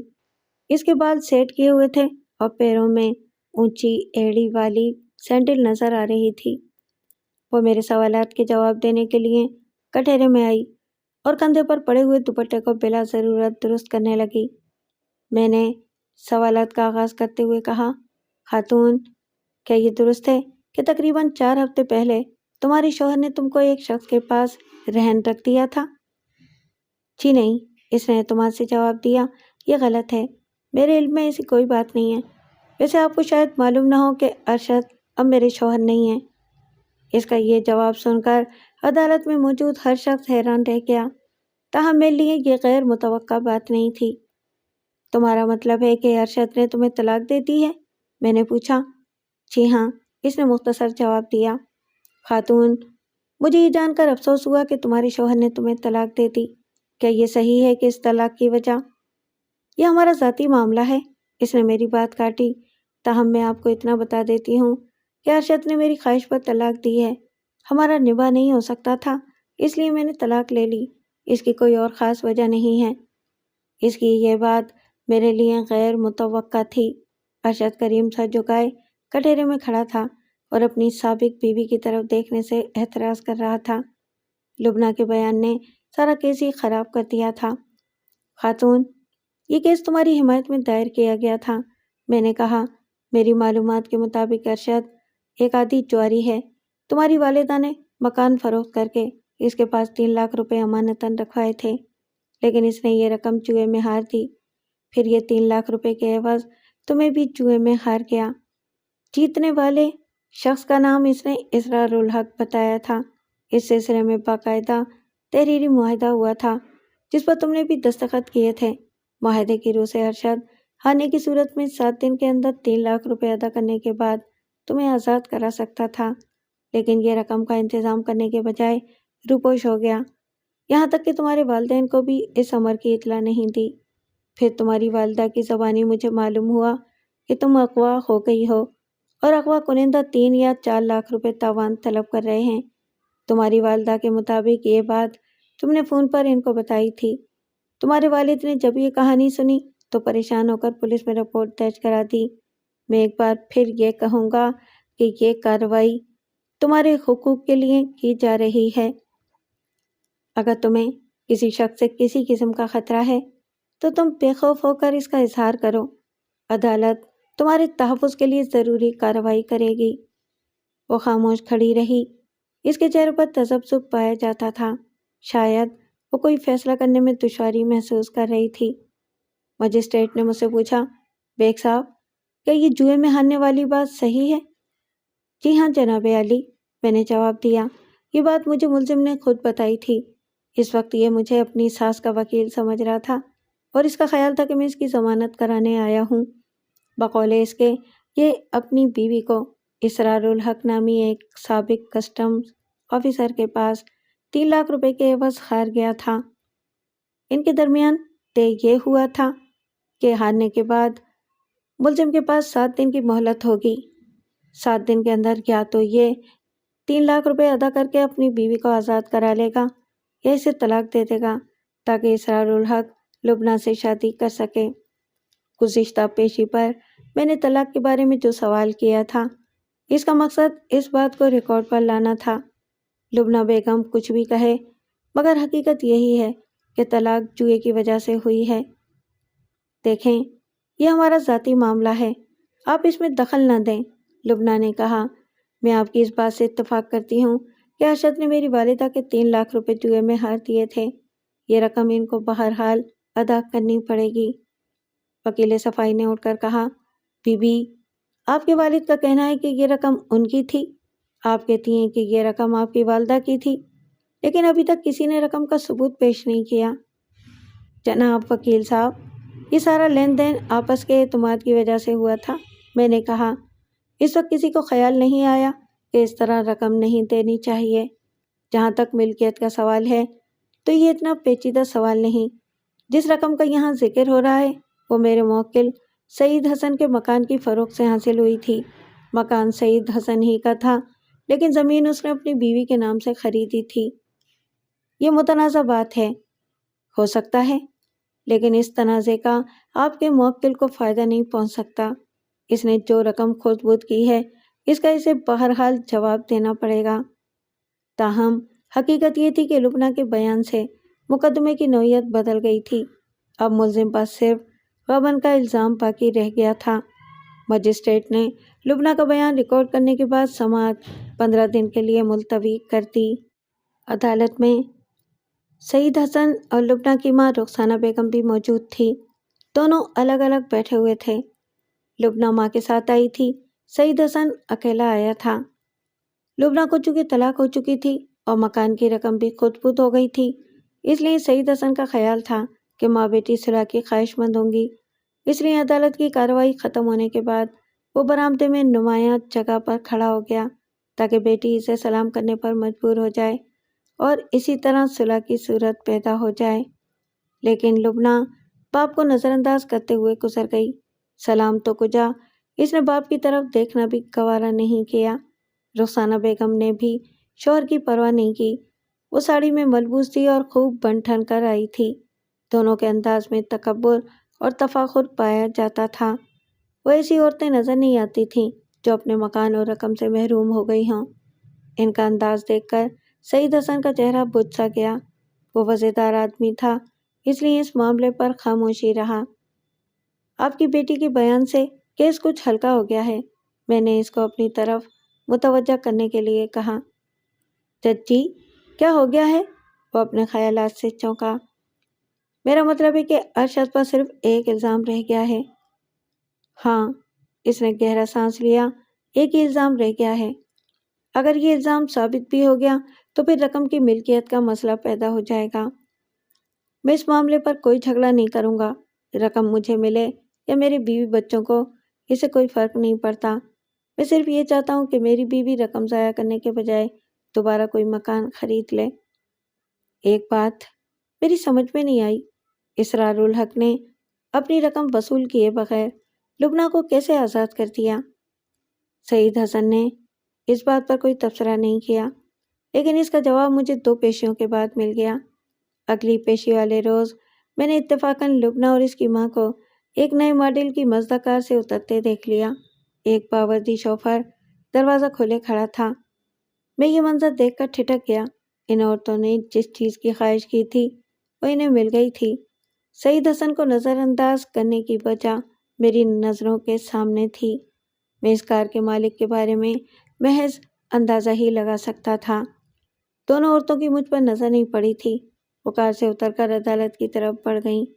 میں نے ڈرائیور سے بات کرنے کی ارادہ کیا، لیکن اس وقت میں جلدی میں تھا، 2-3 عدالتوں میں حاضری دینا تھی، اس لیے میں نے احتیاطاً کار کا نمبر نوٹ کر لیا اور آگے بڑھ گیا۔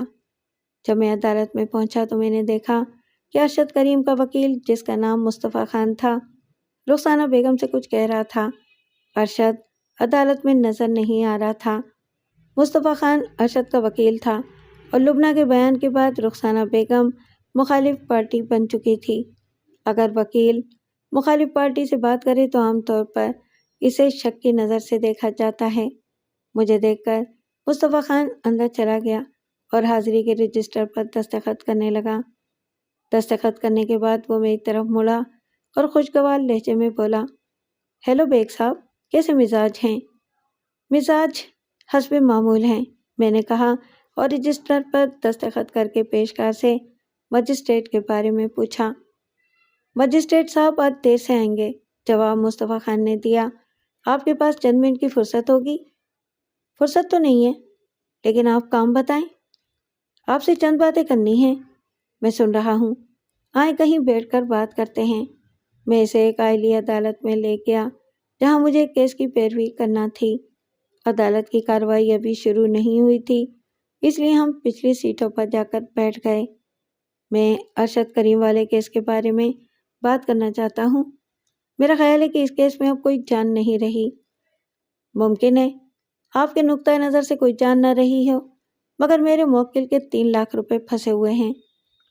ارشد ایک کنگلا شخص ہے، اس کے پاس کچھ بھی نہیں ہے۔ اگر آپ کیس جیت بھی گئے تو کچھ فائدہ نہیں ہوگا۔ ارشد آپ کے موکل کی رقم ادا کرنے کے قابل نہیں ہے۔ اس کے پاس کوئی جائیداد بھی نہیں ہے جو آپ قرق کرا لیں۔ یہ بات کی بات ہے، آپ اپنے موکل کے حق میں ڈگری چاہتے ہیں۔ آپ کا کیا خیال ہے، میں ہارنے کے لیے کیس لڑ رہا ہوں؟ بیگ صاحب ناراض نہ ہوں، میں آپ کی مدد کر سکتا ہوں۔ میں نے پرخیال نظروں سے اس کا جائزہ لیا اور اظہار تفنن پوچھا، فیس کتنی ہوگی؟ 9 فیس، اس نے خوش دلی سے کہا۔ دراصل بات یہ ہے کہ اس کیس میں میرے موکل کی دلچسپی ختم ہو چکی ہے۔ جی؟ میں نے حیرانی سے کہا، لیکن فوراً ہی اس کی بات میری سمجھ میں آ گئی۔ تو یہ بات ہے، آپ کے موکل کا نام اسرار الحق تو نہیں؟ مجھے معلوم تھا کہ آپ اصل بات سمجھ جائیں گے، اس نے مسکرا کر کہا۔ میرے موکل نے ایک خاص مقصد کے تحت ارشد کریم کا کیس میرے سپرد کیا تھا۔ یہ مقصد پورا ہو چکا ہے، اب وہ چاہتا ہے کہ کیس ختم ہو جائے۔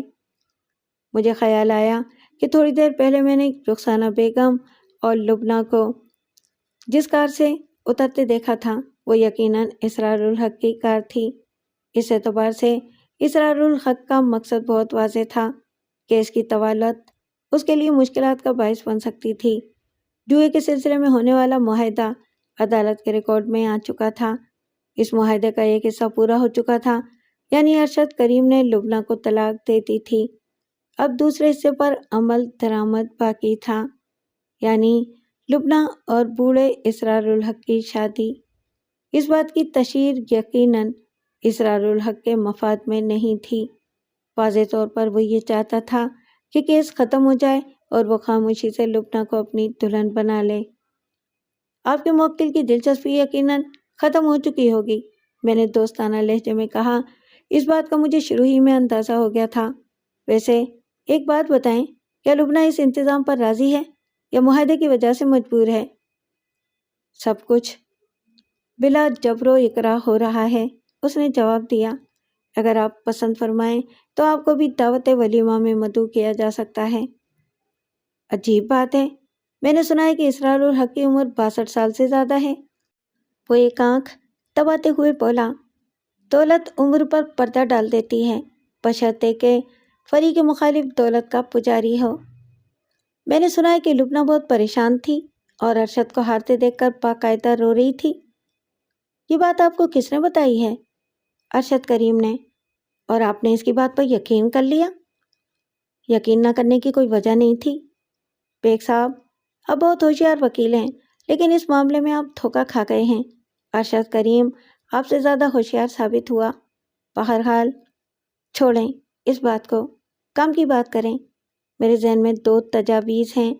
اگر آپ محض کیس جیتنے میں دلچسپی رکھتے ہیں تو میں آپ کی مدد کر سکتا ہوں۔ دوسری تجویز یہ ہے کہ آپ کیس کو ختم کر دیں اور اپنے موکل سے کہیں کہ وہ ارشد سے سمجھوتا کر لے۔ ارشد کا کہنا ہے کہ اگر کیس ختم کر دیا جائے تو وہ قسطوں میں رقم ادا کر دے گا۔ مجھے اپنے موکل سے بات کرنا پڑے گی، میں نے کہا، لیکن اس میں ایک مسئلہ بھی پیدا ہو سکتا ہے۔ رخسانہ بیگم بھی اس رقم کی دعویدار دار ہے، اس سے مفاہمت بھی ضروری ہے۔ ہاں، اس نے سوچتے ہوئے کہا، بات تو صحیح ہے، لیکن میرا خیال ہے کہ اسے اس سمجھوتے پر کوئی اعتراض نہیں ہوگا۔ میرے موکل نے سے بات کر کے ہی یہ تجویز پیش کی ہوگی۔ آپ ایسا کریں کہ رخسانہ بیگم سے میری ایک ملاقات کرا دیں۔ ادھر سے مطمئن ہونے کے بعد میں سعید حسن سے بات کروں گا، مجھے امید ہے کہ وہ راضی ہو جائے گا۔ بہت خوب، میں رخسانہ بیگم سے بات کرتا ہوں، آپ مجھے اپنا ایک کارڈ دے دیں، اور ہاں، آج کیس کی تاریخ لے لیتے ہیں۔ میں نے اسے اپنا بزنس کارڈ دے دیا اور اس کے ساتھ عدالت میں جا کر کیس کی تاریخ لے لی۔ مصطفیٰ خان کی باتوں نے مجھے بہت کچھ سوچنے پر مجبور کر دیا تھا۔ بقول اس کے اسرار الحق نے ارشد کا کیس ایک خاص مقصد کے تحت اس کے سپرد کیا تھا۔ دوسری بات یہ تھی کہ میں ارشد کی باتوں سے دھوکہ کھا گیا تھا۔ جہاں تک اسرار الحق کے مقصد کا تعلق تھا وہ بظاہر بہت واضح تھا۔ وہ ارشد کو ضمانت پر رہا کرانا چاہتا تھا تاکہ وہ باہر آ کر لبنہ کو طلاق دے سکے۔ ایک وجہ یہ بھی ہو سکتی تھی کہ وہ پولیس کو کوئی ایسا بیان نہ دے دے جس سے اسرار الحق کی پوزیشن پر حرف آئے۔ مجھے یاد آیا کہ تھانے میں ارشد نے اسرار الحق سے بات کرنے کی خواہش کا اظہار کیا تھا اور ASI نے فون نمبر بھی نوٹ کر لیا تھا۔ واضح طور پر ارشد نے اسرار سے فون پر مدد طلب کی ہوگی۔ نیز اس نے اسرار کو اس بات سے بھی باخبر کر دیا ہوگا کہ پولیس اس کے بنگلے پر چھاپہ مارنے والی ہے۔ اس اطلاع کے بعد اسرار الحق نے احتیاطاً لبنہ کو کسی دوسری جگہ منتقل کر دیا ہوگا اور پولیس کو رشوت دے کر رخصت کر دیا ہوگا۔ تفتیشی افسر نے عدالت میں جو بیان دیا تھا وہ بھی اس قیاس کی تصدیق کرتا تھا۔ اس کا مطلب یہ تھا کہ ارشد کریم اور اسرار الحق میں اچھی خاصی مفاہمت موجود تھی۔ دونوں ایک دوسرے کے مفادات کا تحفظ کر رہے تھے۔ حالانکہ جس شخص کو لاکھوں روپے کے علاوہ اپنی بیوی سے بھی محروم ہونا پڑے وہ اتنا مخلصانہ تعاون نہیں کر سکتا۔ اس سوچ بچار کے نتیجے میں میری سمجھ میں یہ بات آ رہی تھی کہ جو کچھ بھی ہوا تھا وہ ارشد اور اسرار کی ملی بھگت سے ہوا تھا۔ لیکن سوال یہ پیدا ہوتا تھا کہ لبنہ کا اس سارے معاملے میں کیا کردار تھا؟ اگر اس کے ساتھ زیادتی ہوئی تھی تو وہ اسرار الحق کی تائید کیوں کر رہی تھی؟ میرے ذہن میں صورتحال کا ایک واضح نقشہ ابھرنا شروع ہو گیا تھا۔ میں واقعی دھوکہ کھا گیا تھا اور اب وکیل مصطفیٰ خان بھی مجھے دھوکہ دینے کی کوشش کر رہا تھا۔ تقریباً 3 بجے رخسانہ بیگم اور لبنہ میرے دفتر میں داخل ہو گئیں۔ دونوں اسی لباس میں تھیں جس میں صبح کے وقت کوٹ میں پہن کر آئی تھیں۔ ہمارا وکیل بتا رہا تھا کہ آپ ہم سے بات کرنا چاہتے ہیں، رخسانہ بیگم نے رسمی کلمات کے بغیر کہا۔ تشریف رکھیں، میں نے خوش اخلاقی سے کہا۔ آپ نے جو بات کرنی ہے جلدی سے کر لیں، اس نے نخوت سے کہا۔ ہمیں ابھی شاپنگ کے لیے بھی جانا ہے، نیچے ڈرائیور انتظار کر رہا ہے۔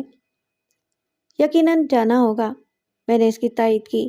آج اتفاق سے میں نے آپ کو کار سے اترتے دیکھا تھا۔ بڑی خوبصورت کار ہے، نئے ماڈل کی معلوم ہوتی ہے۔ چھوٹا آدمی ایسی باتوں سے بہت خوش ہوتا ہے۔ دونوں ماں بیٹی کے چہرے میری بات سے روشن ہو گئے۔ ہائے رے، احساس کمتری، میں نے دل میں سوچا۔ شوہر لوئر ڈویژن کلرک بھرتی ہوا تھا اور 30-32 سال تک محنت کرنے کے باوجود کار کا مالک نہ بن سکا۔ لیکن اس کلرک کی بیوی اور بیٹی کار سے کم پر راضی نہیں تھیں۔ انہوں نے کار اور بنگلے کی خاطر اپنا سب کچھ داؤ پر لگا دیا تھا۔ دونوں کرسیوں پر بیٹھ گئیں۔ لبنہ نے میری بات کے جواب میں کہا، پچھلے سال کا ماڈل ہے، ویسے بہت کم چلی ہوئی ہے، بالکل نئی جیسی ہے۔ وہ تو ہے، میں نے کہا۔ آج مصطفیٰ خان سے میری تفصیلی بات ہوئی ہے، میں اسے صرف ارشد کا وکیل سمجھ رہا تھا۔ اسے ہم نے ہی رکھا تھا، رخسانہ بیگم نے کہا۔ مصطفیٰ خان کا کہنا ہے کہ ارشد بالکل کنگال ہو چکا ہے، اس کے پاس دینے کے لیے کچھ نہیں ہے۔ اگر ہم کیس جیت بھی گئے تو کچھ حاصل نہیں ہوگا، اس لیے اس کا خیال ہے کہ کیس ختم کر دینا چاہیے۔ میں نے سوچا کہ اس سلسلے میں آپ کی رائے بھی معلوم کر لی جائے۔ بیگ صاحب، ہم غلطی سے اس جواری کے چکر میں پھنس گئے۔ اگر ہمیں معلوم ہوتا کہ یہ اتنا نیچ آدمی ہے تو ہم اسے کبھی منہ نہ لگاتے۔ اس بے ایمان آدمی کی وجہ سے ہمارا مکان بھی گیا اور پیسے بھی گئے۔ کیس چلانے کا واقعی کوئی فائدہ نہیں ہے، ہم تو پہلے ہی لعنت بھیج چکے ہیں۔ کیس تو ہم اگلی پیشی پر ختم کر دیں گے، لیکن میں چاہتا ہوں کہ اس شخص کو بالکل آزاد نہ کیا جائے۔ میں اسے آپ کے شوہر کے نام ایک تحریر لکھوا لوں گا۔ کس قسم کی تحریر؟ یہی کہ اس نے سعید حسن سے 3 لاکھ ادھار لیے تھے اور حالات سازگار ہونے پر وہ یہ رقم قسطوں میں ادا کر دے گا، یعنی بھاگتے چور کی ٹوپی صحیح۔ ٹوپی نہیں، لنگوٹی، لبنہ اپنی ہنسی روکتے ہوئے بولی۔ آج کل کے چور لنگوٹی نہیں پہنتے، میں نے کہا۔ پھر بات آگے بڑھائی۔ امید ہے کہ آپ کو اس بات پر کوئی اعتراض نہیں ہوگا۔ رقم تو میری ہی تھی، لیکن خیر چھوڑیں، ہمیں عدالت کے چکر پسند نہیں ہیں۔ ویسے بھی ہم ارشد کو دوبارہ منہ نہیں لگانا چاہتے۔ پھر ایسا کریں، ایک چھوٹی سی تحریر پر دستخط کر دیں تاکہ ہمارے کام میں آسانی ہو جائے۔ کیسی تحریر؟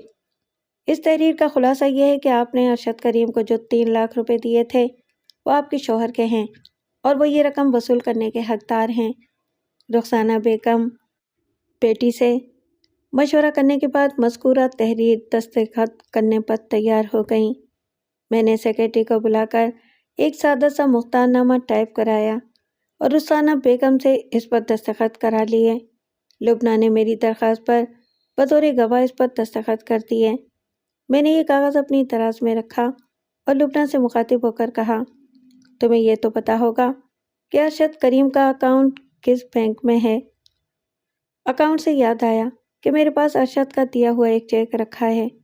اس نے اپنے ہینڈ بیگ سے ایک چیک نکال کر میری طرف بڑھایا۔ یہ 1,500 روپے کا چیک ہے۔ مجھے کیش کرانے کی فرصت ہی نہیں ملی۔ میرا خیال ہے کہ اب تو اس کے اکاؤنٹ میں اتنی رقم بھی نہیں ہوگی۔ میں نے چیک لے کر اس کا معائنہ کیا۔ اس پر 1.5 مہینے پرانی تاریخ لکھی تھی۔ آپ یہ چیک میرے پاس چھوڑ جائیں۔ اگر یہ کیش ہو گیا تو اگلی ملاقات پر آپ کو پیسے دے دوں گا۔ ٹھیک ہے، رکھ لیں۔ اس نے قدرے تامل کے بعد اجازت دے دی۔ تھوڑی دیر کے بعد دونوں رخصت ہو گئیں۔ اگلے روز میں مذکورہ بینک پہنچا اور سیدھا مینیجر کے کمرے میں چلا گیا۔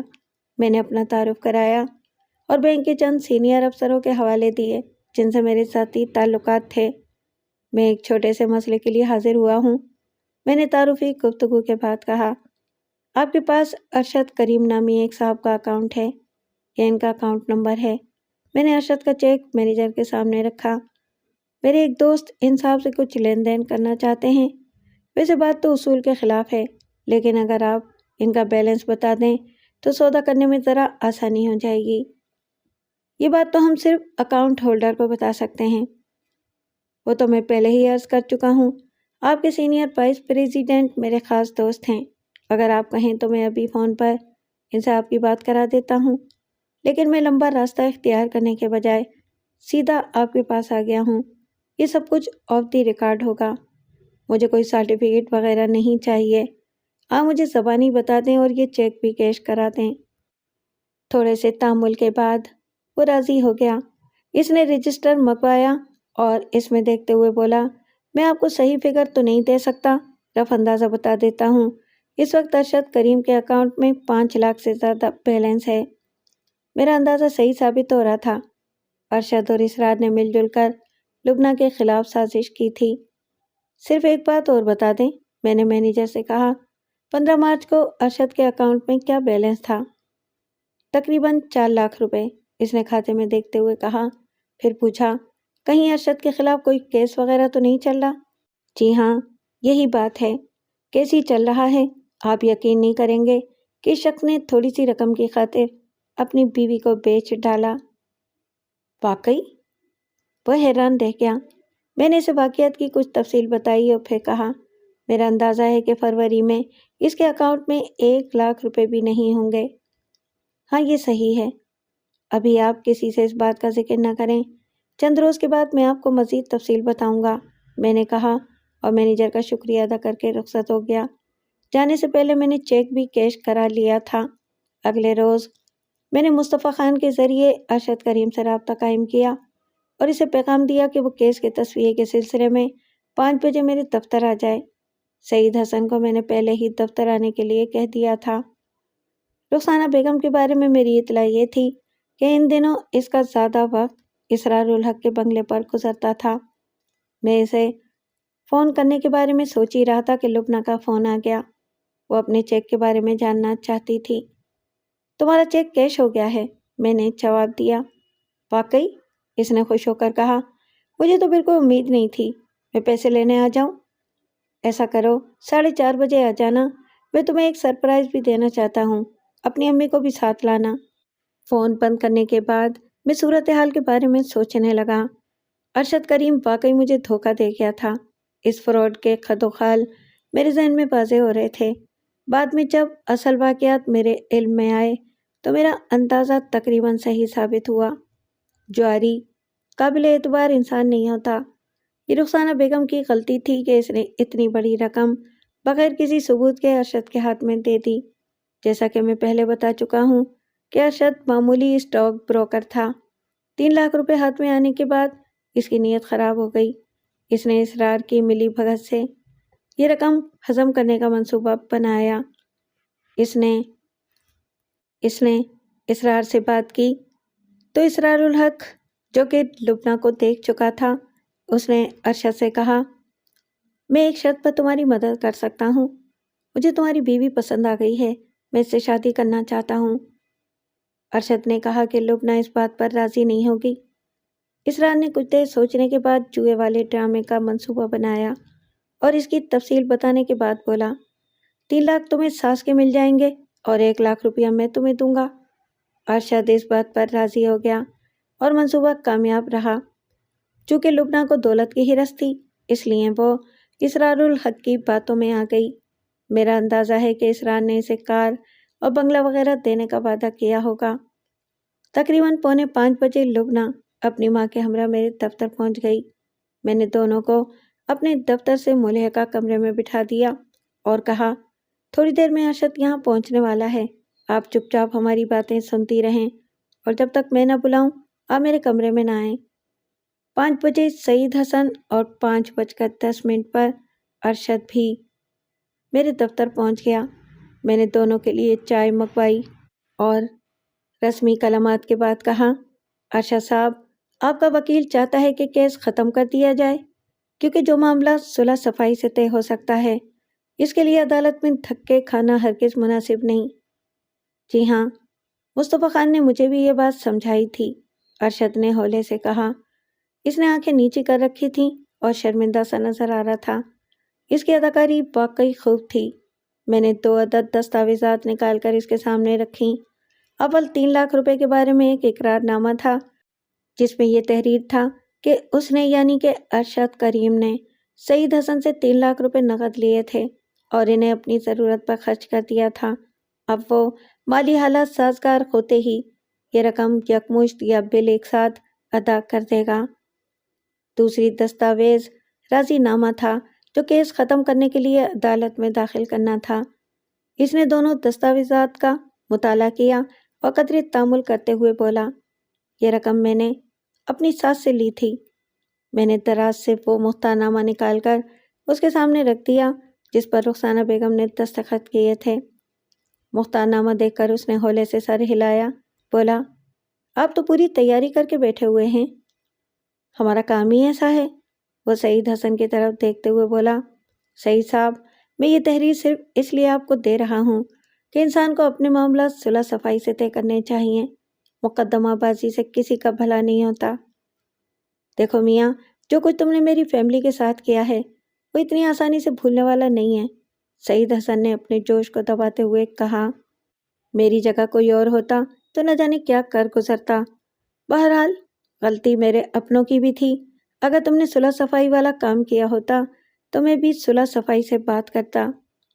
خیر، شکوے شکایات کے لیے بہت عمر پڑی ہے، میں نے کہا، اس اقرار نامے پر سائن کر دیں تاکہ ایک معاملہ تو ختم ہو۔ ارشد نے قلم اٹھایا اور طویل لمحوں تک اقرار نامے کی عبارت کو گھورتا رہا۔ آخرکار اس نے دستخط کر ہی دیے۔ سعید حسن میری تاکید پر ایک گواہ کو ساتھ لایا تھا جو ویٹنگ روم میں بیٹھا ہوا تھا۔ میں نے اس گواہ کو اندر بلایا اور اسے معاملے کی تفصیل بتانے کے بعد دستخط کرنے کے لیے کہا۔ اس کے بعد میں نے خود بھی گواہ کے طور پر دستخط کر دیے۔ پھر میں نے اپنے ایک جونیئر وکیل کو بلایا اور اقرار نامے کی دونوں کاپیاں اس کی طرف بڑھاتے ہوئے کہا، اس پر نوٹری پبلک کی مہر لگوا لائیں۔ ارشد کریم پریشان نظروں سے یہ کارروائی دیکھ رہا تھا، لیکن معاملہ اس کے ہاتھ سے نکل چکا تھا۔ دستخط کرنے کے بعد وہ پابند ہو چکا تھا، یعنی فرار کا راستہ بند ہو گیا تھا۔ اب میں چلتا ہوں، اس نے کمزور سی آواز میں کہا۔ امید ہے کہ اگلی پیشی پر آپ یہ راضی نامہ داخل کر کے کیس ختم کر دیں گے۔ میں نے اس کی بات کو نظر انداز کرتے ہوئے کہا، آپ اپنی چیک بک ساتھ لائے ہیں؟ نہیں، اس نے فکر مندی سے کہا، چیک بک کی کیا ضرورت ہے؟ اس کا مطلب ہے کہ ہمیں آپ کے ساتھ جانا پڑے گا؟ ساتھ جانا پڑے گا؟ آپ سعید صاحب کو 4 لاکھ روپے کا چیک دیں گے؟ 4 لاکھ روپے کا چیک؟ آپ کا مطلب کیا ہے؟ اس نے خطرے برہمی سے کہا۔ کیا اس اقرار نامے میں یہی نہیں لکھا کہ میں حالات سازگار ہونے پر رقم ادا کروں گا؟ اور یہ 4 لاکھ روپے کہاں سے آ گئے؟ آپ میرے ساتھ دھوکہ کرنے کی کوشش کر رہے ہیں؟ میری بات سن کر سعید حسن کے علاوہ اندر بیٹھی ہوئی خواتین بھی چونک گئی تھیں۔ میرے کانوں میں ان کے خسر پسر کی آوازیں آنا شروع ہو گئی تھیں۔ مجھے خوشی ہے کہ آپ نے حالات سازگار ہونے والی بات یاد رکھی، میں نے خوش دلی سے کہا۔ مجھے معلوم ہے کہ آپ کے اکاؤنٹ میں رقم موجود ہے۔ آپ کو معلوم ہے؟ اس کی فکر مندی بڑھ گئی۔ مجھے یہ بھی معلوم ہے کہ آپ جوئے میں نہ 4 لاکھ روپے ہارے تھے اور نہ ہی اپنی بیوی۔ آپ کو یہ بھی معلوم ہے؟ اس کی آنکھیں پھیل گئیں۔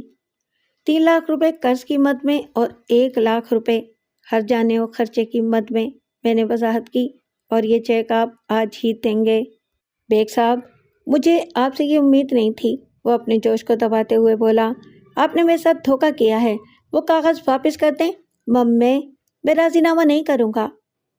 دھوکے سے یاد آیا کہ میں بہت کم دھوکہ کھاتا ہوں، لیکن آپ واقعی بڑے شاطر آدمی ہیں۔ آپ کی باتوں سے میں دھوکہ کھا گیا۔ میں نے دوسرے پہلو پر غور ہی نہیں کیا۔ میں نے کسی کے ساتھ دھوکہ نہیں کیا۔ ارشد صاحب، مجھے تعجب اس بات پر ہے کہ آپ نہ صرف اپنے سسرال کے 3 لاکھ روپے ہضم کر گئے، بلکہ اپنی خوبصورت بیوی کو ایک جواری اور شرابی کے ہاتھوں فروخت کر دیا۔ آپ مجھ پر الزام لگا رہے ہیں؟ میں نے پوری انکوائری کر لی ہے۔ فروری کے مہینے میں آپ کے اکاؤنٹ میں صرف 1 لاکھ روپے تھے، بلکہ اس سے بھی کچھ کم تھے۔ پھر آپ نے اپنی ساس کے 3 لاکھ روپے اپنے اکاؤنٹ میں جمع کرائے۔ مارچ کے مہینے میں آپ نے اپنی بیوی کا سودا کیا اور مزید 1 لاکھ روپے آپ کے اکاؤنٹ میں آ گئے۔ اس وقت آپ کے اکاؤنٹ میں 5 لاکھ سے زیادہ رقم موجود ہے۔ اس میں صرف 1 لاکھ روپے آپ کے ہیں، اس لیے آپ کو 4 لاکھ روپے کا چیک دینے میں کوئی تعامل نہیں ہونا چاہیے۔ آپ کہہ سکتے ہیں کہ آپ کو اچانک شیئرز کے کاروبار میں منافع ہو گیا تھا، لیکن آپ لبنہ کو اور مجھے اس بات سے مطمئن نہیں کر سکتے۔ آپ عدالت کو بھی مطمئن نہیں کر سکیں گے، کیونکہ عدالت میں آپ یہ بیان دے چکے ہیں کہ 11 مارچ کے بعد آپ کے اکاؤنٹ میں کوئی بڑی رقم موجود نہیں تھی، حالانکہ رقم موجود تھی۔ ارشد صاحب، آپ بردہ فروشی کے مرتکب ہوئے ہیں۔ آپ نے سازش کے ذریعے جھوٹی ہار جیت کا ڈرامہ رچایا اور بیوی کو اسرار الحق کے ہاتھوں فروخت کر دیا۔ یہ بہت سنگین جرم ہے، آپ کو لمبی سزا ہو جائے گی۔ 4 لاکھ روپے دے کر آپ اس سزا سے بچ جائیں گے۔ اس کی پیشانی پر پسینہ چمکنے لگا۔ ارشد صاحب، آپ جھوٹے جواری ہیں اور اسرار بڑا جواری ہے۔ وہ اپنی عزت اور کھال بچانے کے لیے آپ کے خلاف گواہی دینے پر تیار ہو جائے گا۔ آپ نے صرف 1 رات حوالات میں گزاری ہے، آپ کو جیل کی زندگی کا اندازہ نہیں ہے۔ بیگ صاحب، آپ جیت گئے، اس نے گہرا سانس لیتے ہوئے کہا۔ چلیے میرے ساتھ، میں آپ کو چیک دے دیتا ہوں۔ وہ پرتعصب انداز میں سر جھٹکتا ہوا کھڑا ہو گیا، لیکن ابھی اس کی بات پوری بھی نہیں ہوئی تھی کہ لبنہ سینڈل ہاتھ میں لیے ہوئے کمرے میں داخل ہوئی۔ اس کا چہرہ غصے سے سرخ ہو رہا تھا۔ پیچھے اس کی ماں تھی۔ ذلیل کمینے بردہ فروش، اس نے اپنے سابق شوہر پر سینڈلوں کی بارش شروع کر دی۔ اسے جتنی گالیاں یاد تھیں وہ دے ڈالیں۔ اس کی ماں نے ارشد کو نوچنا کھسوٹنا شروع کر دیا۔ آج میں اس بڈھے گنجے جواری کو بھی مزہ چکھاتی ہوں، لبنہ نے کہا۔ اس کا اشارہ اسرار الحق کی طرف تھا۔ تم لوگوں نے مجھے کیا سمجھ رکھا ہے؟ میں جوتیاں چٹکاتی پھرتی کوئی بازاری عورت نہیں ہوں۔ ارشد نے خود کو اس ناگہانی مصیبت سے چھڑایا اور دوڑ کر میری کرسی کے پیچھے پہنچ گیا۔ اگر تم چلتی پھرتی بازاری عورت نہ ہوتی تو گلے سڑے پھل کی طرح اس بڈھے جواری کی جھولی میں نہ گر پڑتی، اس نے چیخ کر کہا۔ اصل شرط کا بیگ صاحب کو پتہ نہیں ہے۔ کیا تھی اصل شرط؟ لبنہ سینڈل لہراتی ہوئی اس کی طرف بڑھی، لیکن میں نے اسے روک دیا۔ اصل شرط یہ تھی کہ اگر وہ گنجا کروڑ پتی 3 دن کے اندر تمہیں اپنی دولت کی جھلک دکھا کر اپنی طرف مائل کرنے میں کامیاب نہ ہوا تو میں اس کی رقم واپس کر کے تمہیں لے جاؤں گا، لیکن تم 24 گھنٹے کے اندر اس کی جھولی میں گر پڑی۔ جب اس نے مجھے تمہاری خفیہ ویڈیو دکھائی تو مجھے تمہاری شکل سے نفرت ہو گئی۔ بتاؤں اس ویڈیو میں کیا تھا؟ قبل اس کے کہ ارشد اس سلسلے میں مزید کچھ کہتا، رخسانہ بیگم بیٹی کو کھینچ کر دوسرے کمرے میں لے گئی۔